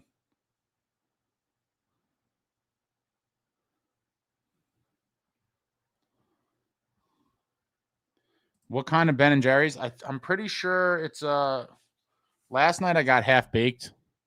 I do like some other flavors too, but the convenience store I went to, very limited selection, and half baked was clearly the best. One. Brandon, thank you, sir. Thanks for all you do. I appreciate it. Thank you guys for the support. It's been a fun ride. Hopefully, you continue to do bigger and better things as time goes on. But I need a lot of you guys. I need you guys right now to go buy my man Stan's book. Please, we need to support Stan. Support Stan the man and go buy Tales of Brooklyn. Link in the chat. Let's sell some copies tonight of Tales from Brooklyn. Yeah, Ben & Jerry's is going to be delicious.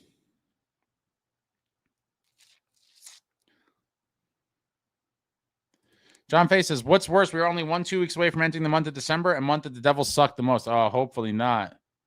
Hopefully not. SJ says, need Markey to wake up. Yeah, absolutely. We need Markey to wake up, and we need the rest of the team to wake up too. I do think Markey's been playing through injury. I've talked about that. Hopefully when he, heals up, we see a dominant Markey, like the Markey we saw in LA. Unhinged Dev says, what's the ticket giveaway situation? I'm just joining now. I'm hoping to find a good home for the tickets for people who typically, for whatever reason, cannot go to games. And then I was unfairly criticized because the first group I said I was hoping to give the tickets to was a single mother, and people made inappropriate jokes. But I said it was because I grew up with a single mother, and I knew it wasn't always the easiest for her to get us to games financially or whatever it was. And I would like to kind of pay that forward to a single mother if there was one here. But then I realized there's probably not many females here anyway. And then I was asking if anyone knew any single mothers or maybe even single fathers. And then I also said, another group that I always try to take care of is the college students on the grind, because I've been there, obviously, as a college student on the grind. And so, yeah, just hopefully getting tickets to people that typically can't go to a lot of games. That's kind of in a nutshell where I'm at. Four Devils says Devils hockey has resorted to Ben & Jerry rock bottom. Crazy Alex, I really do love this channel. Thank you. Appreciate you. Jason said I got half baked last night. Oh, Frank, speaking of ice cream, Nasto's opened up a shop in Woodbridge. For those of you who can't get to Newark, good stuff. I like some of Nasto's stuff. It's all right.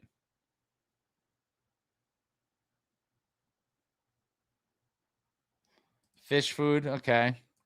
Love the Devil. I'm a broke college kid, but I'd give anything to surprise my brother a new Devils fan with tickets for his birthday. Seeing his face light up at the game would mean more than money ever could.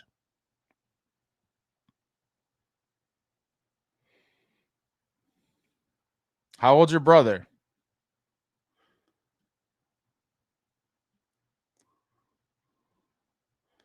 Dire Wolf, we have not seen a collapse like the one we had last game in a while. Better hope we don't regress into that again.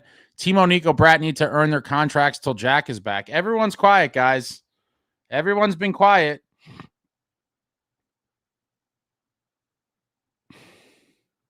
Everyone got to step up, but this 3-game losing streak has been heinous. You live 2 hours away. Would you be able to go to the game tomorrow? I don't know this name, and I'm not going to say that that's necessarily a bad thing. But I did throw in there as another kind of monkey wrench. Would prefer to give it to, people that I know have been around and at least are real people. Only 4 books left on Amazon. Let's get Stan's book sold out here, folks. You could buy the Kindle version as well.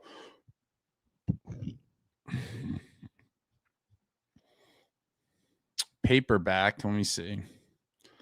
Sometimes. Oh, it's $15.99 new. Yeah, buy some new books. The used ones I don't think help Stan. If I'm being real. Where's the new filter? I'm not gonna lie, guys. I hate Amazon. I try to not order on Amazon as much as possible, because it is contributing to the downfall of brick and mortar stores and certainly mom and pop stores everywhere. But it is what it is. People like the convenience. So, whoa. My screen just skipped around. Hold on. Dire Wolf, we've not seen a collapse like the one we had. Oh, we already read that one. The Islanders have more points than us. Natasha says, damn, shout out to Mama Ace. Definitely shout out to Mama Ace. Mama Ace is a legend, and was instrumental in my life overall, and definitely in my Devils fandom. She would drive me everywhere, to games, to practices before I had a license. Total legend. Love you, Ma. Seth, Blackwood has 2 shutouts. We have none, and he's doing well. That really hurt to see that. I mean, listen, the Avs are a squad. The day they got Blackwood, I said Blackwood's going to win a cup there, and I have no doubt that he will. They have a great team, and I think they're going to be built to contend for a while. And I do think Blackwood eventually Blackwood wins a cup there. Hopefully this group wins one as well. Shout out to single parents. Raising babies is unbelievably hard. I can't imagine doing it without my partner. Yeah, kids are crazy, especially these days. Kids are so needy. I love my nephews to death, but every time I'm with them, I'm like, oh my, when I'm done, whenever the day is over, I'm like, that was emotionally and physically draining. These little kids are nuts. My nephews are savages too. They're jumping all over me, hitting me. Let's go play sports. Let's go do this. Let's go do that. They're not very good at relaxing. I'm like, you want to just chill and watch TV? And they're like, no. I gotta be super, super ready to go when I'm hanging out with those guys. John, you make sure you hit that like button, you bums. I know we're on a 3-game losing streak and playing without Jack and shitting the bed, but hit that like button for your boy Ace. Appreciate you, Faye. Hit the thumbs up for your boy.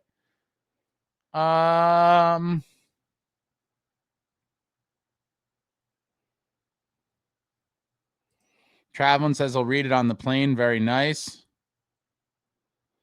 Alex, I'm a day one. Felt like yesterday having just me, Woodson, and SST having to hear their BS and fighting them off. Select the Boy says that is true. Ace. Amazon is detrimental to mom and pop stores. Well, listen, I could go on a rant about this forever, but one day when there's no more stores left to go to in real life, people are going to realize that they literally did this by just buying everything on Amazon. It is what it is. I understand the convenience and I get all of it, but it is shaping the world in a way that I'm not happy about, obviously. Hokic says Blackwood and Wedgwood are playing great. John Fay, also don't forget to subscribe to Ace. He can use the likes and subs after needing to put up with our bullshit and shenanigans. Yeah, thanks. Amagi, I'm back, baby. Let's go Devils. It's still too early, and a lot of teams suck with the league parity right now. Anyway, don't let the flame die out. Still get a 3C, though. No, ain't it?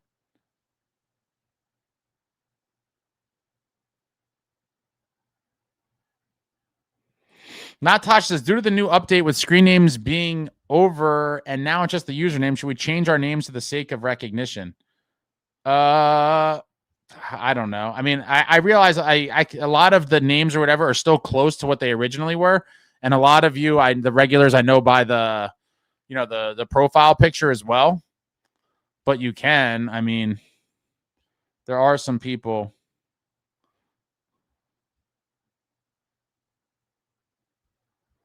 that probably will get lost in the shuffle. What's going on, Maria? I don't know why anyone wants to give Jeff Bezos any more money. Well, you know why, Maria, because they could just press buttons on their computer and have shit magically appear on their doorstep, sometimes the same day, without ever leaving the comfort of their living room. I understand how it all happened, but it's a very dangerous game that we've all been playing forever. Stickfix says, see, Ace, you follow the loose school building from the net out. Have you tried following the booze face ideology of second placing, hoping and wishing, and relying that we find another Bratt-esque gem? No. We need to hit on some draft picks eventually, but in the meantime, I'm hoping to see a legit 3C brought in and hopefully to see Cody Glass return as soon as possible. I mean, those two moves alone, even aside from Jack, if we were able to get a guy like O'Reilly without trading a roster player and Cody Glass comes back, it's like, okay, that's some significant progress on paper, at least. Hopefully it translates on the ice, but we're going to see. I'm pretty much in a close to panic situation, though, because I think given where we are and what we've seen over the past couple of years, we should be. Hokic, I always toss a thumbs up to Ace when I don't forget. L. Smith, Ace, I don't know if you remember, but you gave me a shout out when I was in the hospital with my newborn almost 8 months ago already. Time flies. Wow. That's crazy.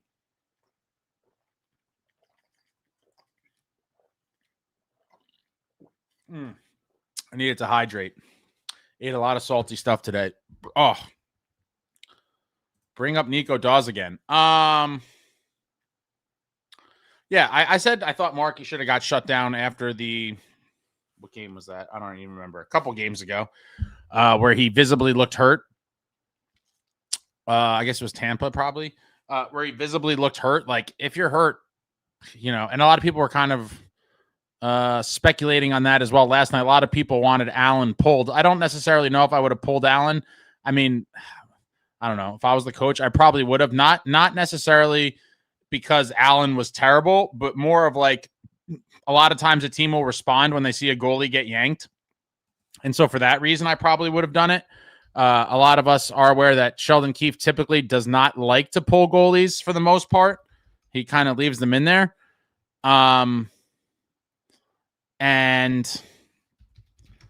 if Markey is still hurt, maybe he knew it wasn't a great idea to even attempt to go back to him. If he was injured, who knows? But if he is, he should be shut down, and Nico Dawes should be there as an option for this team. I do think Nico Dawes is capable of winning games for this team for sure. Natasha says, POV Aces ignoring my plea for tickets. I thought you said earlier you go to plenty of games and give the tickets to somebody else. Isn't that what you said? Now I'm confused. Damian, great. Now Colorado is officially the largest win streak, currently at 9. Wow. That's pretty crazy. Stickfigs, if it wasn't for Mama Ace nurturing his Devil's passion, the camera went out again. We may very well not have ever known Running with the Devils Ace or PB Ace. Probably. Gen Pop Ace. SJ, I remember the Devils allowing goals in quick succession a couple seasons ago. I hope it's not coming back. Amagi, did I miss yet another giveaway, Tasha? No, it's still kind of going on. I'm looking for a good home for some of these tickets. Yasuo Phoenix, I'll be at the games Monday and Wednesday. Need wins, absolutely. 4 Maniscalco had a good take on Amazon deliveries. I love Sebastian Maniscalco, one of my favorite comedians. Let me fix this camera again. After not having camera issues for a while, we're overheating tonight, or whatever the hell's happening. I don't know why. We had a good streak.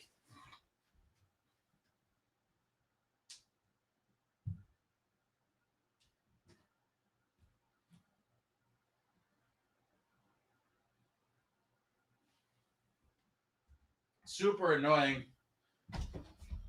Super annoying, and I hate technology. But I do have to watch. I heard he has a new special on Hulu. Michael, built my son a synthetic rink in the living room with full-size net. Hockey's life. Nice. Says, all right, Ace, what are we drinking tomorrow? I don't know. That'll be a decision for then. Jay Snow, Dodonov is no way a top 6 swinger. I don't know if Fitz ever tried to sell that move. Yeah, I mean, we talked about this in the summer too. I liked it.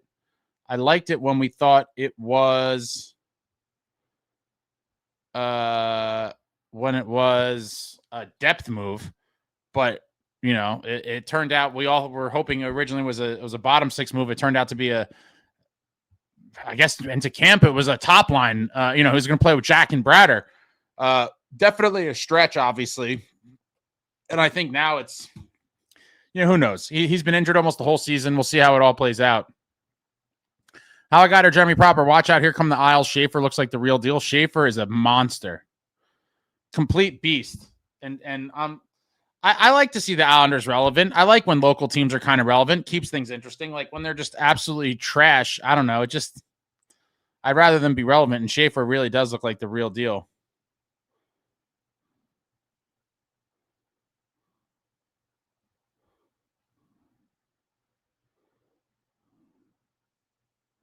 Hokish, one of the things that's in my head, well, what would they do when Pesci and Kovacevic come back? Nemitz is playing too old to be kicked down. Do we trade someone or what? Thoughts, Ace? I think it's all leading up to the inevitable that Dougie gets dealt, and I'm going to be devastated, but I think that's what's going to happen. Unhinged, I don't blame Allen at all, and the snake we trust. Jason, no, I just don't get this group. No one on the team gets pissed off. No one mucks it up to get the team going. Yeah, it just seems like the overall demeanor of the team is just a little too docile, in my opinion. I want guys that hate losing, that are enraged, that just seek the confrontation and thrive in warfare. And if you're being honest, we don't really have those guys right now. No, Magi, for tomorrow's game. How I got her, Jeremy Proper says D is in shambles without Pesci and Kovacevic. I mean, it's been pretty sloppy.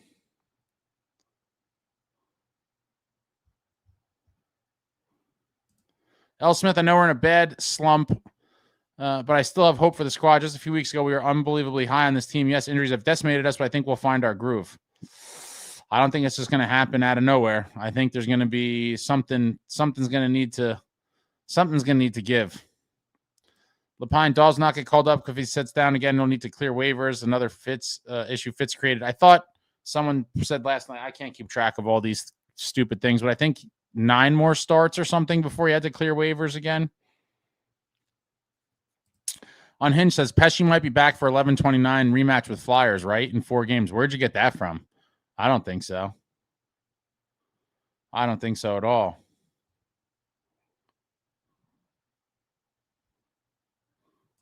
Faye, I would say start benching people and sitting people and cutting players' time, but our AHL team is shitting the bed badly right now. No offense to them, but I don't know if they will work well up here. Yeah, it's kind of hard to bench guys and whatever else, healthy scratch guys when the team is just decimated with injuries, and doing that would be likely a pretty big net loss. Because what are you going to do? Like we desperately need all the bodies we could get right now. And to scratch guys to try to send a message, I think would be ill-timed, because who are you hurting? You're hurting the other guys in the lineup too. But I do think you could do maybe one at a time. I think that could be possible. Maybe one and give a guy like Hallinan or the Legari or the chances of the world. Unhinged Dev saying they ran into Frank the Tank and went on L Street. Keep him away. Get Putty in there and motivate them. Let's go Devils. So Eliash, the problem with the talent on the board, the team is stacked with talent, and we have gone through 3 coaches with this core. The problem is this team loses hard after being on top of the league. Yeah, a lot of people, for anyone trying to blame Keefe, I think is crazy. I think Keefe is a great coach. I think he's done a very good job with this team since he's been here. I in no way, shape, or form would ever point the finger at Sheldon Keefe. I think, at some point you have to look at the players and be like, what the hell is going on here? Because there's no reason the team should look this bad when Jack Hughes goes down. Hokage, right, my dudes and ladies, have a good night. We go again tomorrow. I did see the cheap shot on Romanov by Rantanen. Patrick Waugh went nuts. Unhinged, I wouldn't consider making the playoffs a lock. The division is so tight, no guarantee. Every game is huge now. We need to win. Completely agree. Jack is expected to come back in 8 weeks from last week. So, you're talking about mid-January is the original timeline.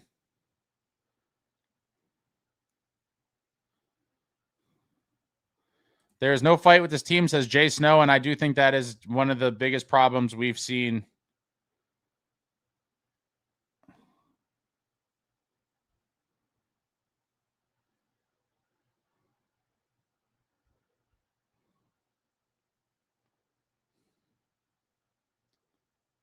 Jay Snow, it's what bothers me. Brackets buried, no response. Nemitz takes a shot to the face, nothing but a hug fest. Yeah, it's bad.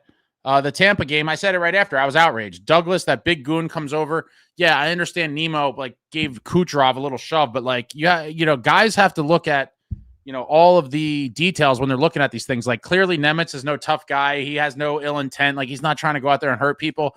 And so if you're a guy like Douglas, their goon, regardless of him kind of shoving Kucherov over, to come there and punch him in the face is pathetic, man. Come on. You're going to hit a guy like that? It's pathetic.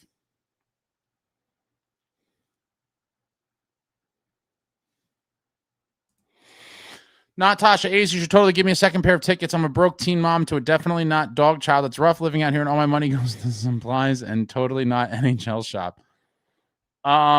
Wait, do you really want tickets, Tasha? I can't keep up anymore. Do you want do you want to go to the game tomorrow, Tasha?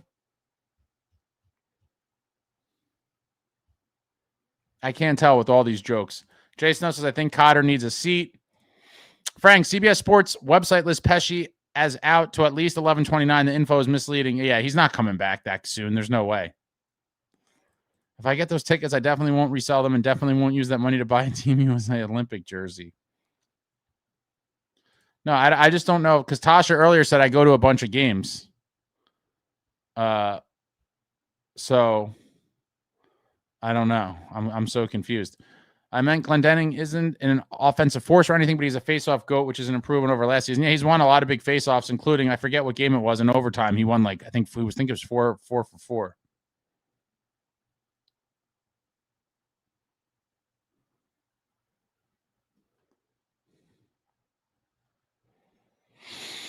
John Fay, I think I saw something saying that Jack can return earliest by sometime December, at least, I believe, when he gets reevaluated, but I could be wrong. Yeah, this is all just speculation nonsense. We'll find out when we find out.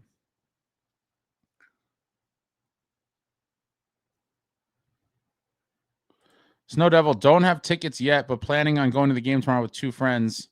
Section 200. Do you not have tickets yet?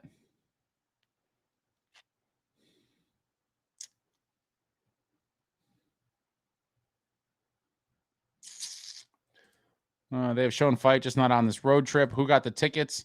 Damien got the first pair.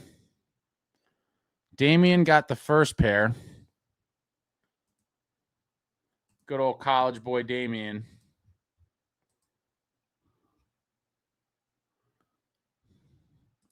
Jason says Glendenning brings 0 offense. We have no centers. Yeah. No, we don't. We really don't. Ryan Demand, can't remember the last time I went to a game. Do you want to go to the game?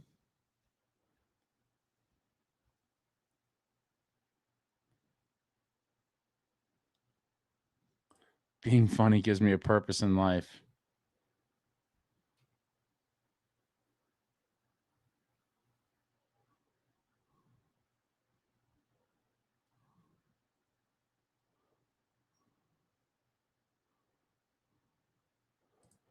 No, Glendenning has been good in the faceoffs. I guess lately. I think he was pretty close to hovering around 50% most of the season, but it seemed like he came up in the clutch in overtime. I think he went 4 for 4 in one of them.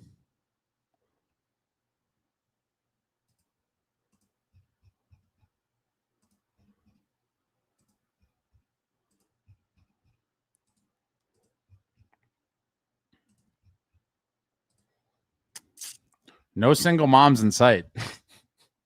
None. Last year of college, too. Oh, man, enjoy senior year. I remember senior year of college like it was yesterday. So many amazing, amazing times.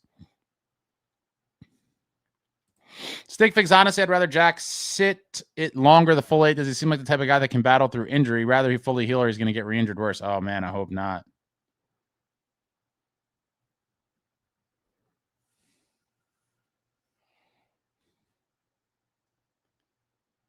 Eliash, when looking for elite talent, they shouldn't look for someone who just has elite numbers. It should be someone who could create and finish. Too many people can do one and not the other. I agree with that too.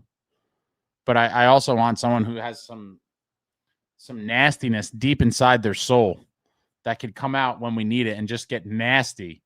Tasha, just for clarification, I already do have tickets for tomorrow's game, but I'll take a donation. Richard Ace, as much as I'd like him, the shakeup move Hamilton in a first to Nashville for Ryan O'Reilly. Oh boy, I think that's a huge overpayment, in my opinion. Hamilton and a first seems like a lot. It seems like a lot. I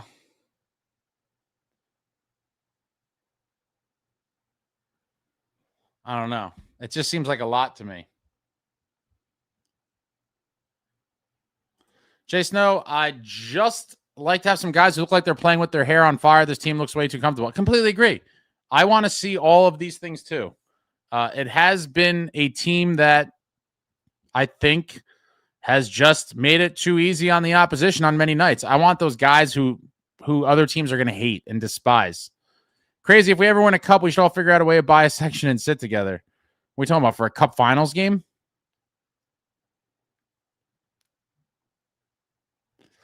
Damien, my hockey season just ended too. Tough break. We did not even make the playoffs. Damn. Now I'm just waiting for the Utah Grizzlies to come to Jersey so I could try out for the ECHL again. Nice. SJ says, to be honest, I like the TV view. Not going to lie. You're talking about watching games on TV? I think that's what you mean.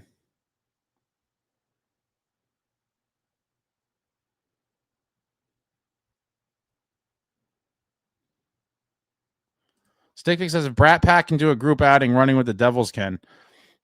I mean, the guy has like a million, Granted, I think he's corny a lot of the times and whatever, but he has a big following. He said some stupid shit to me a while ago. I don't remember. And then I was like, I don't like this guy. It was something stupid. I don't even remember. But he has a lot of X followers or whatever. So I think that's how I don't know how many people I don't know the stats or whatever on what he does with that. But a group outing, I don't even know what constitutes a group outing. Is a group 4? Is a group 20? Is a group 50? I don't know. I'm still trying to think through all this stuff for some sort of in real life event that people have been asking about. Still trying to figure it out. Eric, what about Tage Thompson? He would be a beast for us. What would that take? It would take a ton, man. He's a great player, and he's signed for like 6 more years at a ridiculously low cap hit. Teams would be offering up the farm for him. I don't even think it'd be remotely realistic. For Devil, I do not want to get rid of Dougie just for salary relief. There needs to be more. Now, I agree with you, but I do think it's unfortunate, but he's the easiest solution to so many problems for Fitz that I think he just takes that out because it's just so easy, and it makes sense. I would still try to move heaven and earth to not move him, to figure out how to fix all these problems elsewhere, but it's too easy of a fix for so many things that I think it will happen. Sticking's number 1 is Cinnamon Toast Crunch, maybe Lucky Charms too. Eliash, Palat and heavy picks for O'Reilly, while Hamilton should be replaced with Quinn. Other than that, I do not see a reason to get rid of Dougie. I agree with that. Honky Lips, the line brawl at the Rangers seemed like a decade ago now. I don't even think any of those players are on the current roster. You are correct. Curtis McDermott was the last one.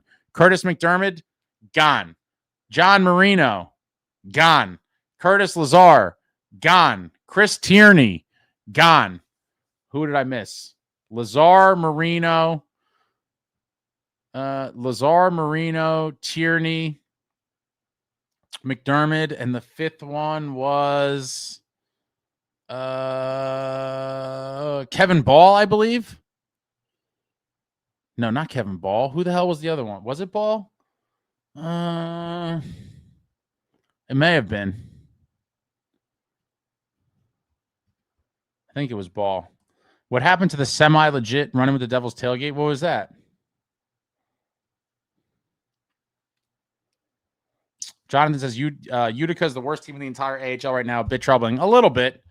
But we've had to ransack their roster a couple times. But yeah, I mean, with the firepower they had, oh man, I think a lot of people were expecting a much better season from them for sure, as I was as well. When you start off the season with a handful of guys that had at least NHL aspirations. Brandon says, if I were you, I wouldn't do a real life event. I'm curious to know why you say that. I look forward to your follow up to that. Larry, Hamilton is a 10-team only move of his choice. I doubt that Nashville, Calgary, and Vancouver is on his list. Yeah, but I think he could always be approached to greenlight a trade, potentially. Not Tosh, I'd sell my right kidney for Tage Thompson. I think a lot of us would. Hey, Russo, hear me out. If we're going to trade Dougie this year, which it looks like, because Kobe coming back, we need space. Why not package him up for Quinn? Because I think they're going to want a lot more pieces for Quinn, which I would have no interest in trading. Now, maybe the Devils entertain it, but I'm certainly not looking to send a ton of assets to Vancouver for Quinn a year and a half early, knowing we could get him in a year and a half for free. I do agree that there is immense value in getting him now rather than later, but if it's going to cost tons of pieces in a trade, I would just wait. Tasha, we should trade Plot to Nashville. Trotz is delusional. I'm sure he'll take him. It's going to take more than just him, though. You're going to have to, add plus to get something from him. I do believe in that scenario. Yeah, Baller. Tierney just wasn't re-signed. Jeremy Proper, bad drafting, trading prospects that have paid off, giving away 4th liners who won cups elsewhere. The register keeps moving wrong up with bad moves.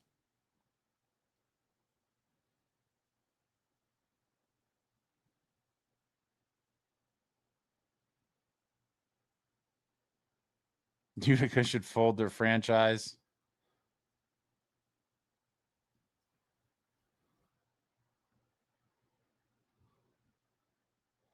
Stickfix, didn't Utica absolutely stink last year too? They did. They got better. Can't blame them too much. Anyway, we have to call them up. They're probably the Adirondack Thamans. Yeah, they are a little bit of a mixture between the Utica Comets and the Adirondack Thunder. Faye, Ace, what is your opinion on the mock? Who would say no trade I mentioned earlier before the live started? Paste it again. I think it was crazy, if I'm not mistaken, but paste it again. Brandon, just in today's world is scary. There are online stalkers or a crazy Rangers fan causing problems, etc. Not worth it. I've thought about that, but like, is that a real concern? It could be, I guess. I don't know.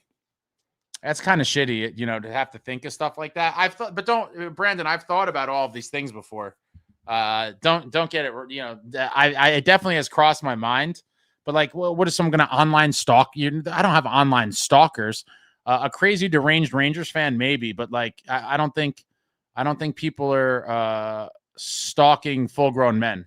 And if they are, it's certainly different than people stalking like women or something. Like, I'll be fine if that is the case, which I highly doubt. Jay Snow, I don't think trading for Quinn makes us a contender. We need to get heavier. I agree. On its own, I don't think Quinn moves the needle a lot. I obviously think he makes the team better. I don't think that it's fixing a lot of the underlying issues and things we've been talking about here tonight by getting him, but I do think he makes the team a lot better for sure. And another guy that, if I'm being real, being that he's a defenseman, I would much rather put cap space and trade pieces towards forward help. But it seems like, this is the direction the team is going in, obviously. And so I'm not going to be like, oh, this is a bad move. I think we definitely need forward help more than defensemen, but Quinn Hughes is an all-time great player. I'm not going to complain if we get him at all. Hey, Russo, Dougie first, Casey, and some other prospects. Or a third, he makes us better now.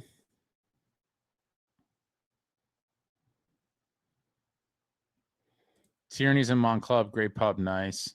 Bring back the Albany River Rats. Those were the days. Mario, y'all are missing that fun but very random part without me speaking much. I'm just like Jack. You changed completely without me. What? If that bozo Drury can dump Kreider, Trouba, Miller, etc., I just can't wrap my head around being so difficult to ship out Palat. I just think it's the money, man.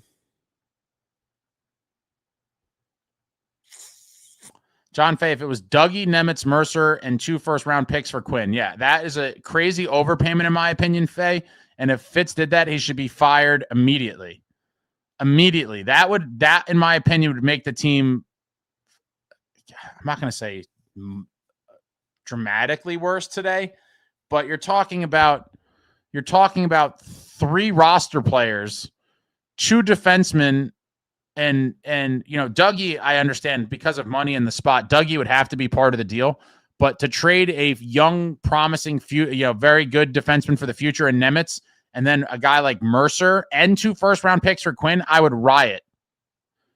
I would riot if that happened. That would be a disastrous trade. I'm sure some people would applaud it, but I think smart people would say that is a horrible trade. At a game is probably the safest place, honestly. You guys are freaking me out. I don't think people are scheming anything like what you guys are referring to. They gave Tate a jersey. She was happy. When was that? Delta, getting ready for bed, sending good vibes to my NJD brothers and sisters. I'm not happy about recent events, but I'm not panicked yet. We can get out of this. I hope so.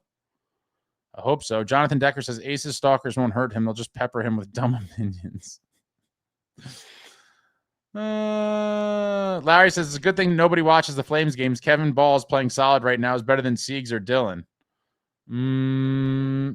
I don't know about that, but I'd be curious to take a deeper dive. But yeah, Kevin Ball got paid, I think, close to $6 million. Good for him. Jay Snow, we need Luke to emerge as that top D-man. I really hope Blake can find his game this year. I'm not worried about Luke. He's going to be a stud for sure. I'm not, there's going to be some growing pains still. He's still a young kid, guys, 22 years old, but he's going to be A-okay. Doesn't Utica have that up-and-coming star, Chase Stillman? They should be way better fits, says the next McDavid. Stillman got traded in the deal for Cody Glass. Nemitz already has more points and way less games as last year. What a legend. Yeah, great season for Nemo, obviously. And I'd be gutted if he's dealt. He's really looking like the real deal.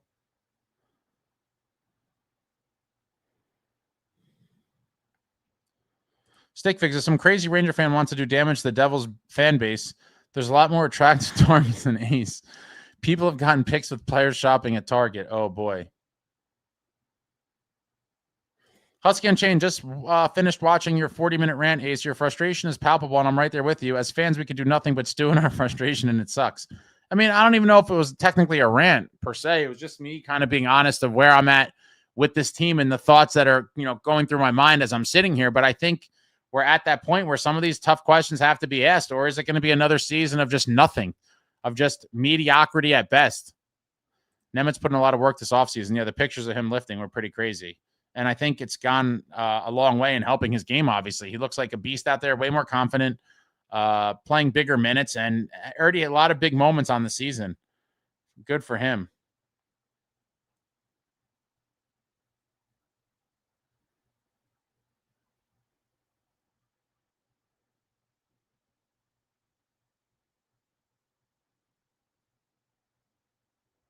Nemitz lifted a few weights, but his hockey IQ has dramatically got better. And that's going to be a function of, playing more games. Playing more games and just getting more comfortable. Yeah, remember when everyone was worried about October, right? Yeah, October was a breeze. It's November that'll kill you.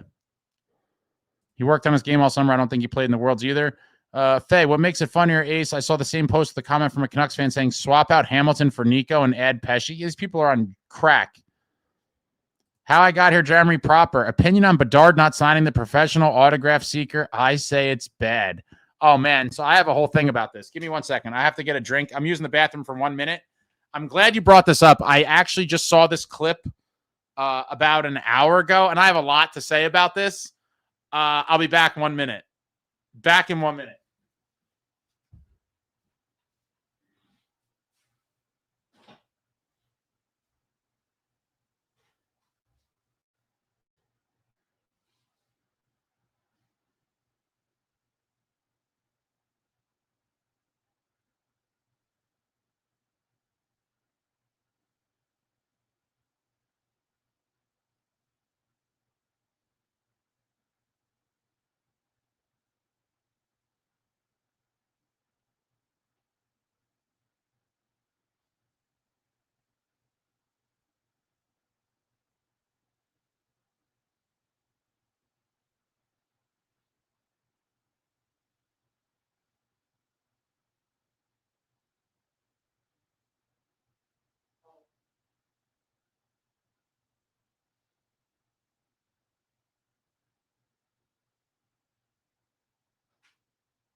All right, so the Bedard autograph thing.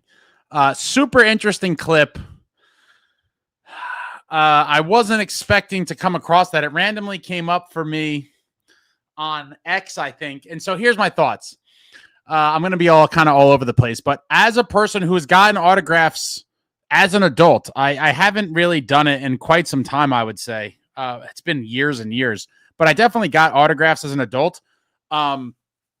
Obviously, you guys know I'm a huge fan, right? So I never got autographs to sell. And quite frankly, most guys' autographs aren't worth what they think it's worth, which I think is kind of funny. Like even big names nowadays with Fanatics and all these companies doing all these signings, a lot of these guys' autographs aren't even worth even if you were to stand out there and wait to get it to sell, it's not even worth your time, honestly. And I understand this is a big business.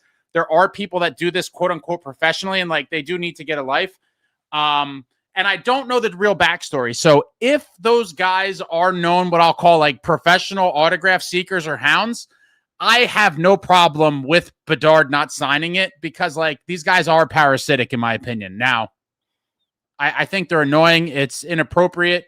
Now, if they're in a group and there's fans there and Bedard, signs for a group of 8 or something and it's 1 per, then maybe just sign it and keep it moving.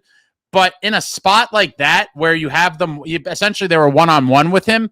If you are a known autograph hound and that you're doing it to sell, I have no problem with Bedard not signing it. The problem I have, though, is there's certain, and I'm not saying this is the case with him or anyone else, but there are guys that just hate signing in general, like for real fans.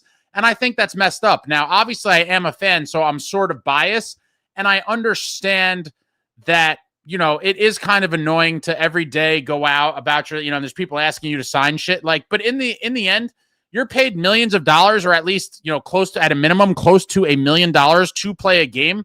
I do feel that signing autographs, and not an endless amount or whatever, obviously there's parameters to it, but I personally think that is kind of part of the gig. This is kind of what you signed up for. You are a hockey player, you're a professional athlete, you're representing your organization.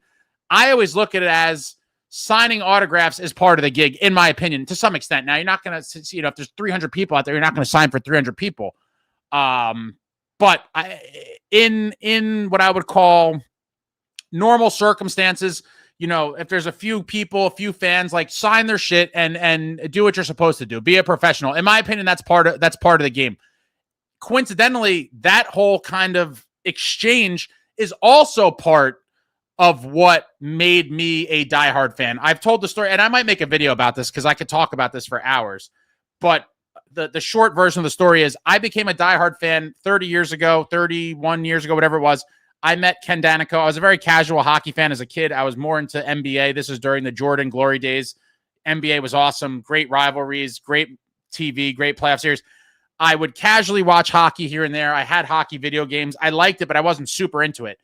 Long story, I'll skip all the details. Met Ken Danico at his restaurant in the heyday of Kenny Danico, 1994. Just jacked, legend of a man. Talked to him for a couple minutes. He went to his truck, got me a Score hockey card and signed it for me. And then a week or two later, through a mutual friend of my grandfather's, he had given my grandfather tickets for my mother to bring me and my brother at the time to a game in the players' family section. And I went to my first NHL game that year. We were like 9th or 10th row in the lower level. And I was locked in, like I'll never forget going to my first NHL game live. Like, you know, the elevated experience from watching on television to now being in the arena. And especially as a kid, like you're getting sensory overload. They're playing all the rock music. You're looking around. There's all the lights. You're hearing the pucks and the sticks on the ice, and you're hearing the glass, and you're seeing the guys up close. Like, totally hooked me in. Was a rabid Devils fan from that day forward, but part of it along the way was these encounters with players where I would have, you know, little exchange conversations. They'd sign my hockey cards, my pucks, whatever it was. And that really kind of further, you know, fueled my fandom, because it's like, I love watching the games on TV now. I'm going to the games. Like, these guys are super cool. I'd talk to them for a minute or two here or there. They'd sign my shit. I had my nice collection. And so that was all part of it for me growing up, and all part of what really made me like this rabid fan. It's all kind of part of it. And I do think it's also very true to this day. Those same types of things, I think, is what makes fans, you know, can move a fan from like casual fandom to like diehard fans, or even maybe make a fan of someone who is like, you know, kind of on the fence. And for a sport that needs marketing and needs to keep growing the game and need to engage fans and do all of these things, I think it's one of the best things they could do. You know, be out in front of the fans, show face, show a little bit of love, sign some autographs, and keep it moving. But professional guys that do this and hound these poor kids to sell shit, like I don't think that they're required to sign for them. And it's unfortunate because guys like that have ruined it for a lot of fans. You know, I've had some scenarios, and I've probably only gotten autographs a handful of times in the past, like probably 10 years. And there's some guys these days that, because of these professional type hounds, that don't really like to do it. And it's unfortunate because there are a lot of genuine fans that don't care about money and aren't doing this to sell shit. I've gotten 1 million autographs in my life. I've never sold any of them. I got them for myself. And like I said, a lot of these guys, it'd be comical for them to know, like, dude, your autograph's really not worth anything anyway. But that's a whole separate point. I'll circle back on that in a minute. Traveling the autograph seeker was a loser. Yeah, I mean, he really hounded him. Elias, the thing with Luke's development is he went from college directly into a port and D-man spot. He's going to have more growing pains than others due to the huge jump without playing in the AHL. Completely agree. Never seen the clip. What's the context? And someone linked the clip. Hopefully someone puts it in the chat. I don't have it handy, but it basically was, I think it was like one or two of these like autograph dealers that were walking with Bedard, and I couldn't tell who was the other. I think it was maybe some of his teammates, or I don't know. He was out and about somewhere, and they kind of followed him from, I guess, the hotel. And Bedard was like trying to ignore him, and the kids keep pleading with him, and eventually he just scribbled on his magazine. But like it was kind of lame, and like to be filming it all.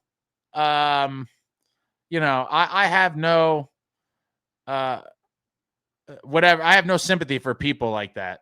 But again, I think people like him is kind of what ruins it for real fans. And I think players have to, you know, be able to somewhat differentiate the difference, because not everyone is just trying to make a buck off you. But I think they've been kind of conditioned to think that now.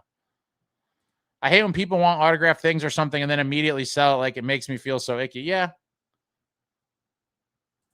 So I saw the clip, the scribble Bedard did on is about as nice as Nico's autograph. Like, he literally scribbled on it. Jay Snow, hockey players probably get the least amount of publicity. I agree with that.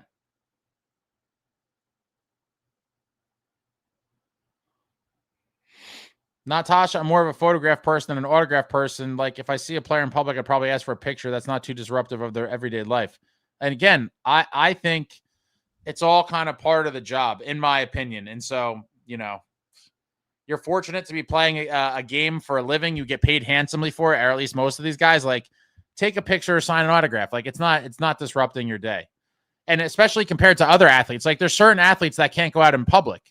And I think, and kind of coming full circle, even the glory years of the Devils, Scott Stevens and Marty Brodeur, like in their everyday life, even during the heyday of the Devils Cups, they could probably go about their everyday lives in New Jersey and go to normal places and do normal things. And for the most part, not be recognized by the masses because they played hockey and were in a small market like New Jersey playing for the Devils. You know, a guy like Derek Jeter, he couldn't do that. Like, Jeter would get mobbed everywhere he goes, or even guys like, you know, Mitch Marner in Toronto, or even going back, you know, if you want to go back to the old days, like guys that played in major markets, they did not enjoy that same level of anonymity where they could just go about their everyday lives and not be bothered every 2 seconds. It was something that I think a lot of them did like about New Jersey. It was a lot more low key. Jason, no, Jack Hughes is actually super nice in real life, and he's really generous with his time to kids, I think. To kids. He doesn't like signing for adults. That I know. And, you know, it is what it is. John Fad, watch the video to understand what the hell an autograph seeker is. If it's got a seeker in the name, I may have a feeling of what kind of person they are. Half naked Frankenstein. Chico said Yager showed up late and left early, and he lost all respect for him. Wait, what is that in reference to? Are you talking about Chico Resch and Jaromir Yager? I'm curious. What is that about?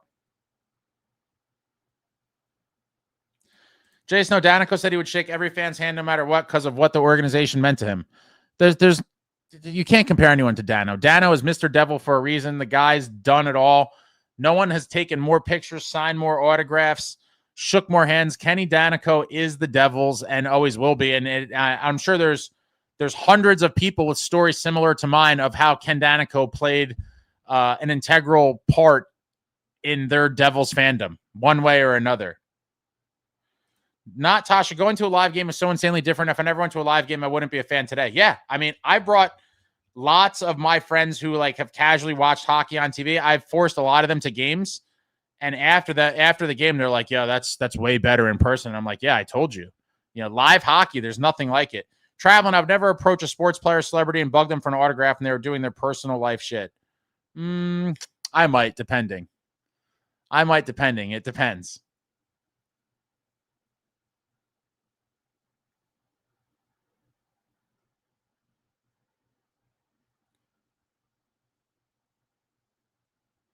Honky Lips, end of December, I'm bringing my daughter to the Rock for a team signing. Because she's a kid and she is super excited. Adults who get signatures is a sell it, kill it for everyone else. I agree. They have events for fans to get autographs. They do, but not everyone can go to those either. I get that too. I mean, that's a privilege in itself. Not everyone has access to those events. SJ says, I like picks better than autos. Traveling Devil says, when he broke down and signed the first Losers magazine, the rest of the fleas ran up looking to get their signed. So maybe there's a longer video than what I saw. Richard, 2 most legible autographs I've ever seen and have both Arnold Palmer and Nolan Ryan. You could actually read it. Super nice guys, and Ryan is a monster. Yeah, I know what their autographs look like. They are on the nicer side of the spectrum. In terms of Devils history, I think Scott Stevens has one of the nicest signatures. Kenny Danico's is pretty decent as well. I'm trying to think of other autographs I like from other guys, not Devils. Mariano Rivera has a very nice autograph. Very nice one. Yeah, imagine how annoying it must be for players in Canada. Totally different world. Totally different world. Ryan says Bedard is the opposite of Jack Hughes because Jack is super nice and Bedard isn't. Richard Ace, love hearing the history of your first game. Curious, can you skate? Did that make you want to learn to skate? I could skate, not great, but I could skate for sure. Yeah, I started when I was little. How I got her, Jeremy Proper. I met Marty at the mall down here in South Florida after they lost in 2012, and he talked to me for a half hour. Nicest guy. That's awesome. That is awesome. Yeah, Jeter had no privacy. Mario, I was at the signing before the home opener, so I have those autographs and Andy Green's autograph. Very nice. Paha, I have a photo with Kovalchuk from 3 years ago in Miami. Covey is the man. The man.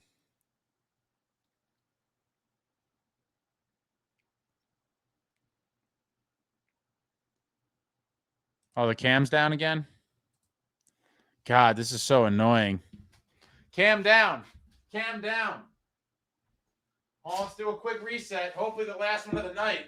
I don't know what the hell's going on. We had no camera issues for a long time.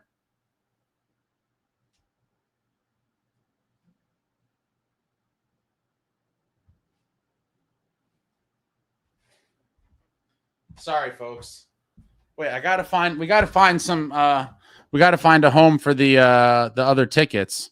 Yeah, I don't know why that's I had no camera issues for the longest time, and now I moved one thing, and now it's just it's annoying. Jay Snow, Danico's one of my favorite players just for the amount of heart he played with every single night. Dano's the man. Legend, on and off the ice. Jason says they should always do it for the kids. I'd certainly agree with that. Tasha, I want to see a player in real life so bad. Only autographs my jersey I got and players I met were when Pesci and Nason did a sports-minded signing. Sports-minded, the greatest signing, place for Devil signings, by the way. They have Nemo next week, I believe. Couldn't recommend them anymore. I've been going there for years. I haven't gone in quite a bit, but I used to go there all the time. Tons of signings at Sports-minded. Check them out. They have Shimo Nemitz next week. Amagi says, I need a pick with Covey, but Sportsminded is going to have Fitz there before him at this rate. Didn't you get a pick with him or no?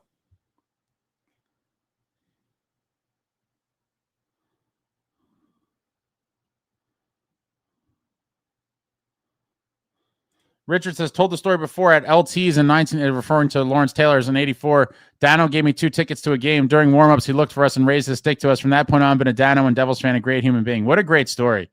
Nobody more of a Devils just complete ambassador in every way, from his playing days to after. Just a complete legend. Gotta love Dano. I got Bernie Nichols' autograph on a White Devils hat back in the day. It's now faded away. Travelin says, Dano, me and my nephew is my home screen. Very nice.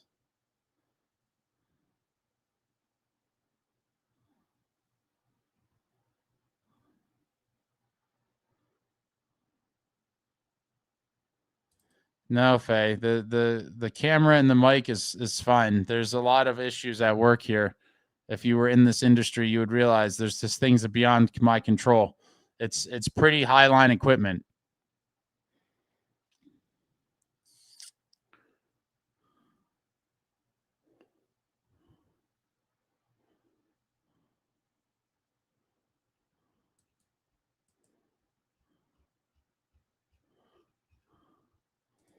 Would you be willing to trade Devils collectibles for more Devils collectibles? I suppose. Yeah, he's Mr. Devil for a reason. Do we have any other college students in here? College students, single mothers, single fathers. Still got some more tickets. Got distracted with that whole Bedard thing. That was a funny video, though. That guy was really pleading, was really breaking him down to get that magazine signed.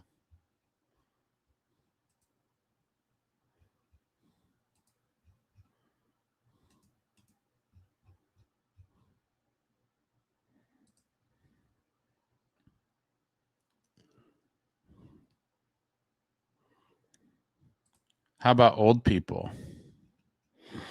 Sure. I mean, really anyone. I would just like the tickets to go to people who, don't get to a lot of games for whatever reason. I guess elderly as well.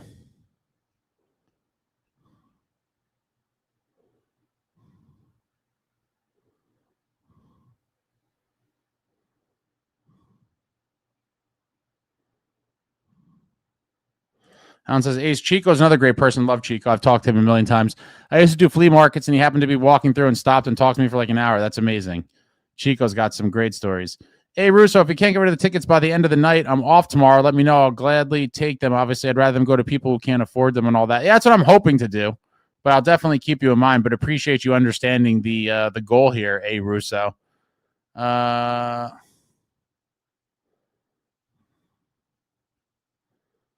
Richard, who is the one interview that is eluding you the most? Oh, there's tons. There's only so much time and whatever, but I would like to eventually interview everyone that you guys would think I would want to interview. It's not, I think it's a pretty easy group of guys to surmise. Honky Lips, I drank beers at the Iron Sheik years ago after a show. Didn't ask for an autograph because he was a lunatic. Fun night, though. Natasha, my mom got free tickets in a suite. I knew nothing about hockey, but I used to take figure skating lessons, and from that game, I was hooked from the get-go. I went from zero to diehard when I entered. Yeah, that's how it happened for me, too. Insane. Mario Chico, such a funny dude. Had a whole hour-long conversation between myself with my dad and Chico. Such a nice man. Paha says, Nico's too nice to be a good captain. We need a Scott Stevens type of guy. I don't know if that's necessarily true, but I understand why a lot of people who grew up or were fans during the Scott Stevens years kind of think that. I mean, it makes sense, right? I totally get it. I think he can be and is a good captain, but back to what we were talking about, there's just been a lot of not, things you want to see when a team is struggling.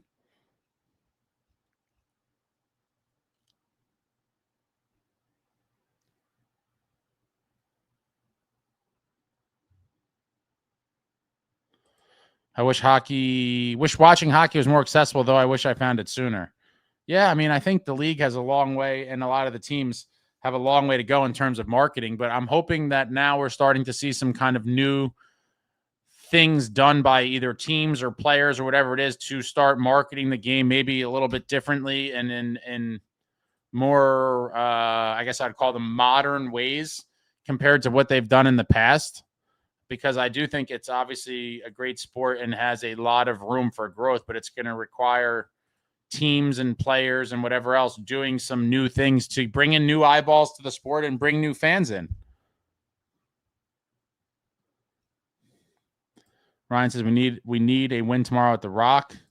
Hey, Russo, met Chico and Doc. Absolute pleasure talking with them back in the day. Legends.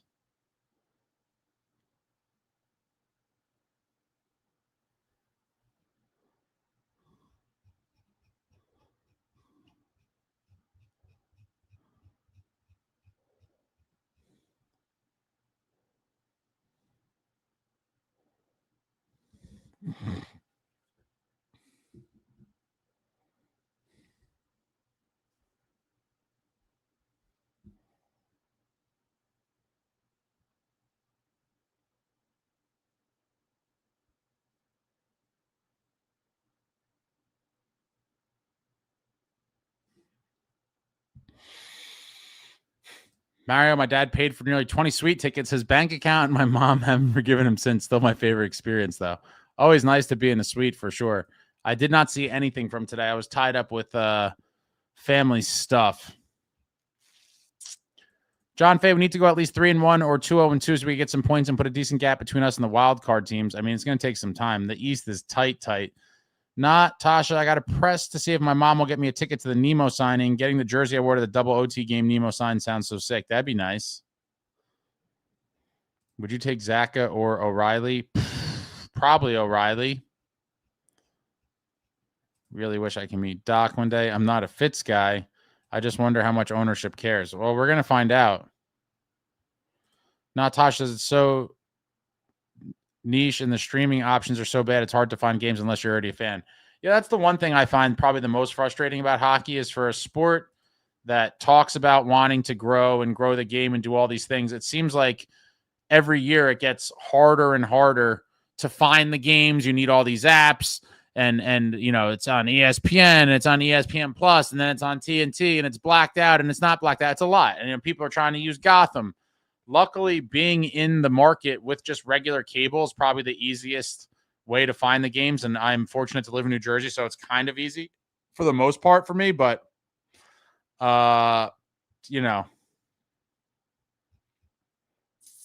it's certainly wild.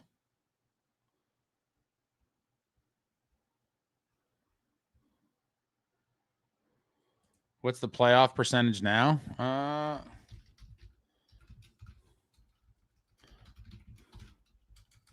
It's probably taken a pretty good hit. According to Money Puck, the Devils are 61.5% to make the playoffs as of today. 61.5.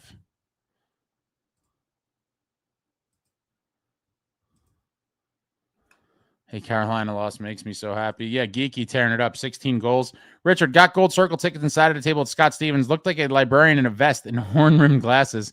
He was very gracious and cracked a few jokes. My wife was gaga over him. That's hilarious. Amagi says, I sail the seas. I'm not jumping around to watch games. Husky, there are 3 other versions of the Black Devils star jersey you're wearing. I can email you pics.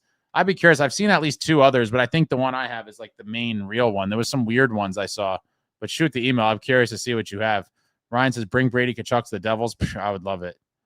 I would love it. Don't have the balls to make in-season moves, unfortunately. The last one they had, to my memory, was Timo. Yeah. Yeah, I think O'Reilly. I think O'Reilly's the guy you want.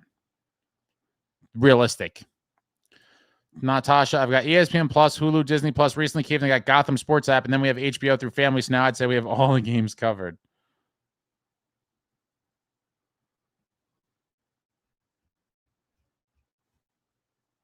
That's just says, damn, no one wants the tickets. Yeah, I guess that's it. That's how the perception of the team is that they're so bad you can't even give tickets away. No, I'll do something on the other platforms, I guess. I'm glad Damien was able to claim some tickets tonight. I'll do something on X. Yeah, it is a huge drop. A couple losses will do that. Yeah, we were at 80-something a couple days ago. Luke should use some of his salary to hire Larry Robinson as a private tutor. What a legend. That'd be awesome.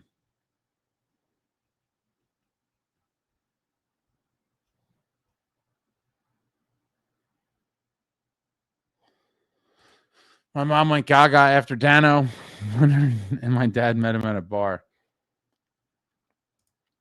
A friend introduced me to hockey in high school, forgot they even exist till that moment. Jonathan Decker, I think it's just that if the thing went down, that's a sign that we got to end this thing. I can't tell. My computer's messed up. I think it's just that everyone's honest. They either go to a lot of games or they live far away. Yeah, that's fair. I got food poisoning and couldn't go on Thursday. My email is... What the hell is this?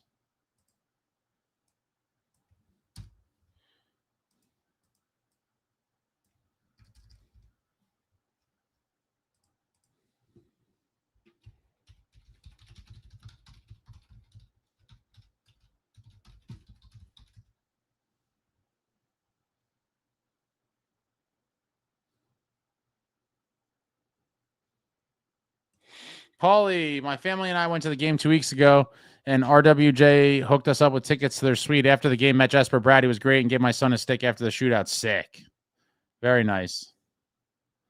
Natasha, dude, I need to go to sleep. Tomorrow's going to be another late one. Good night. What's the current injury count? I don't know. If you're counting like the randoms, you got McLaughlin. McLaughlin, Glass, Jack. Well, let's just look. Why am I trying to go off memory?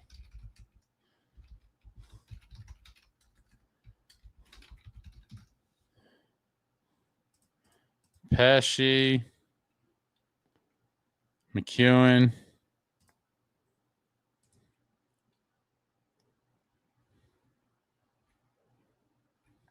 Yeah, it's basically Kovacevic, McLaughlin, Pesci, Cody Glass, Jack Hughes, Zach McEwen. Wow. And we're getting closer to full health, but still not close enough. Nah, something happened. The camera sometimes turns off. The audio, I think I fixed the audio situation. The audio situation, I think, has been, I did something with the cable. So I think that I fixed. But the camera, there's no way to prevent it from just shutting off when it decides to.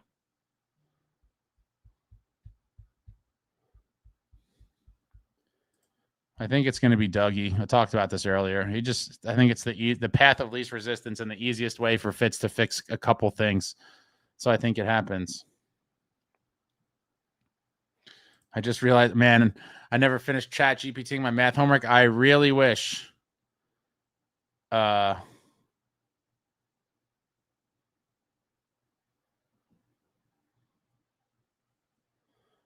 We had that when I was a kid. Would have made a lot of my school-related stuff easier. Jesper Bratt jersey, it's always a good one to get. Richard Acer, the man for doing this. Great people on here, despite my questioning what color the sky is in their world. It's a good crew. Rich, yeah, have a good one. Snow Devil, I use ESPN Plus all their games. I alternate between watching and buffering. Email sent. I'll check that out. Thank God Leah Hextall isn't doing play-by-play commentary anymore. Thank you, Jesus. You guys are brutal. I have a Nico Hischier jersey. That's another good one.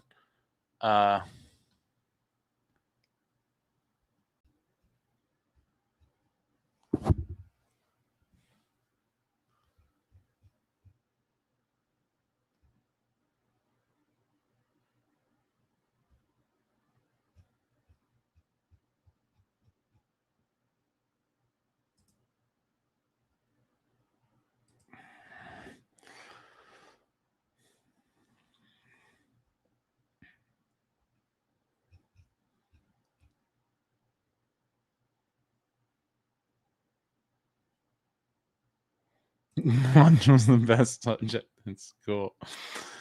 Oh, man. Devils are beastly. Data would be 1-for-1, but thoughts on a trade around Hamilton to Dallas for Robertson. Dallas has been looking for a right D, and Robertson is on the last year of a 7.75. I just think Robertson is going to want too much money, and so for me, I'm out. I'm looking for guys with some term at a good price. Robertson's going to want a fortune, and so, like, where's the win there? He's a good player, no doubt, but I think there's other probably guys that will fit the team's needs better and will have some some term left at a much lower number, like guys that are signed long term. We need a Madden-esque player. I agree with that. Mario Ace, is there a deadline for emails? Because I stupidly haven't sent my email for that. No, just send it. Send it whenever, man. It's not going anywhere. Tosh, we go to sleep. I have a t-shirt and cap, no jerseys yet. Got to get a jersey. Jersey is the ultimate fan item. Selectaboy really doesn't like Lee Hextall. Anson, what are the top 3 all-time jersey go-tos? Marty, Stevens, Danico. I think you've hit the nail on the head there. Those are my 3 all-time favorites. Marty, Stevens, and Dano was just my childhood. Pretty much my childhood in a nutshell. If someone was like, what was your childhood? I would just probably say Marty, Stevens, and Danico. 3, 4, and 30.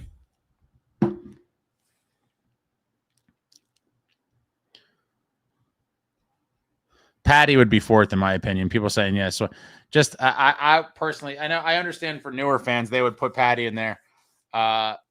He would probably be 4th on my list. And McCurdle spoke to Randy McKay and called him mute. What absolute beauties both of those guys are. At Tip of Devil benefit at the Brownstone in 93, both drinking beers and very down to earth and approachable. Stevens was sitting at a table doing autographs. The glory days of the New Jersey Devils. Yeah, Damien, you're all set. You'll have those tomorrow. You're good. You're in there.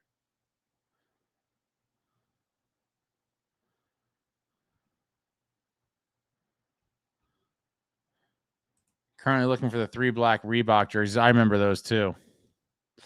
How I got her, Jeremy Proper, is at the Florida game heater, and they have a half price store. All the former players were half price, $300 for $149. Rice. Nice. Anyone know how to partition a segment? I don't even know. Is that a math thing? That's way beyond my comprehension. Amagi, still need to get this Ultra Fill jersey made into a rookie Marty jersey, number 29. The jersey is literally older than me, and I got it for a steal. Wait a minute.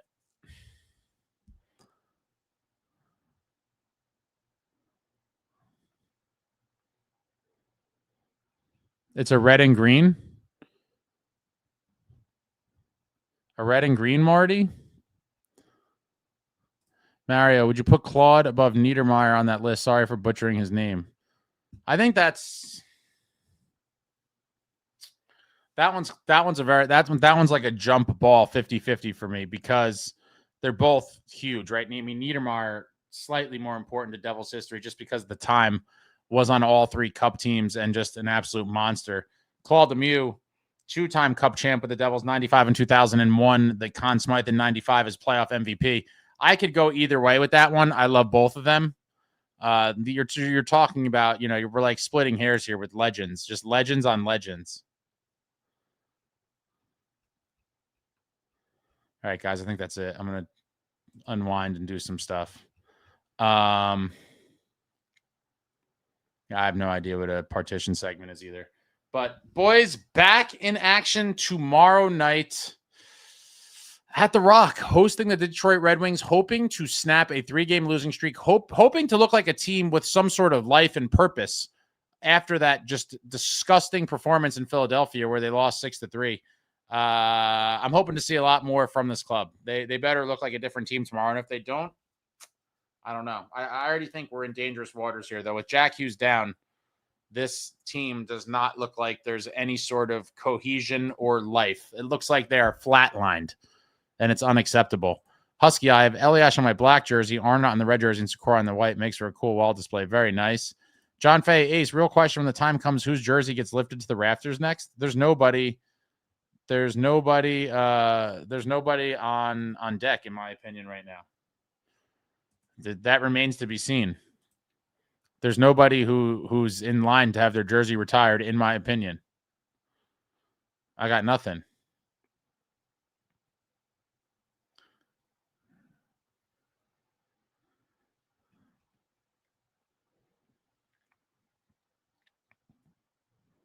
Yeah. All right. That's it. Hit the thumbs up for your boy on the way out. What else do I got? Real quick.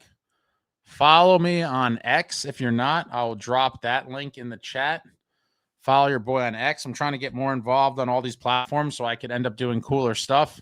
Everything takes time, and hopefully we continue to build on this thing and we could do cooler stuff in the future. We'll see how that all goes. But follow me on X. I just dropped that link in there. Follow me on the Instagram.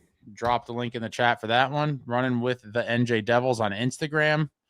I showed the X thing. X is running with NJD. And we need to move some units, guys. Help me help Stan move some units so we can get Stan back on the program and get some more of these great stories from Stan. Drop the Amazon link in the chat for that. Tales of Brooklyn. I'm like halfway through. Some gems in there from a better time in the world. I do believe the people that are around Stan's age, my grandfather would have been a few years older than him if he was still alive. People born in that era have some of the best stories and lived through some of the greatest stuff. But that's it, guys. What a time to be alive. What a time to be alive. Is there any more comments in here? Tasha's probably no one of the rafters, maybe Jack or Nico, but only if they bring us cups. Completely agree. All right, that's it, guys. Thank you all for watching. I love you all. Like, comment, subscribe, and all that jazz. Until next time, friends, let's go Devils.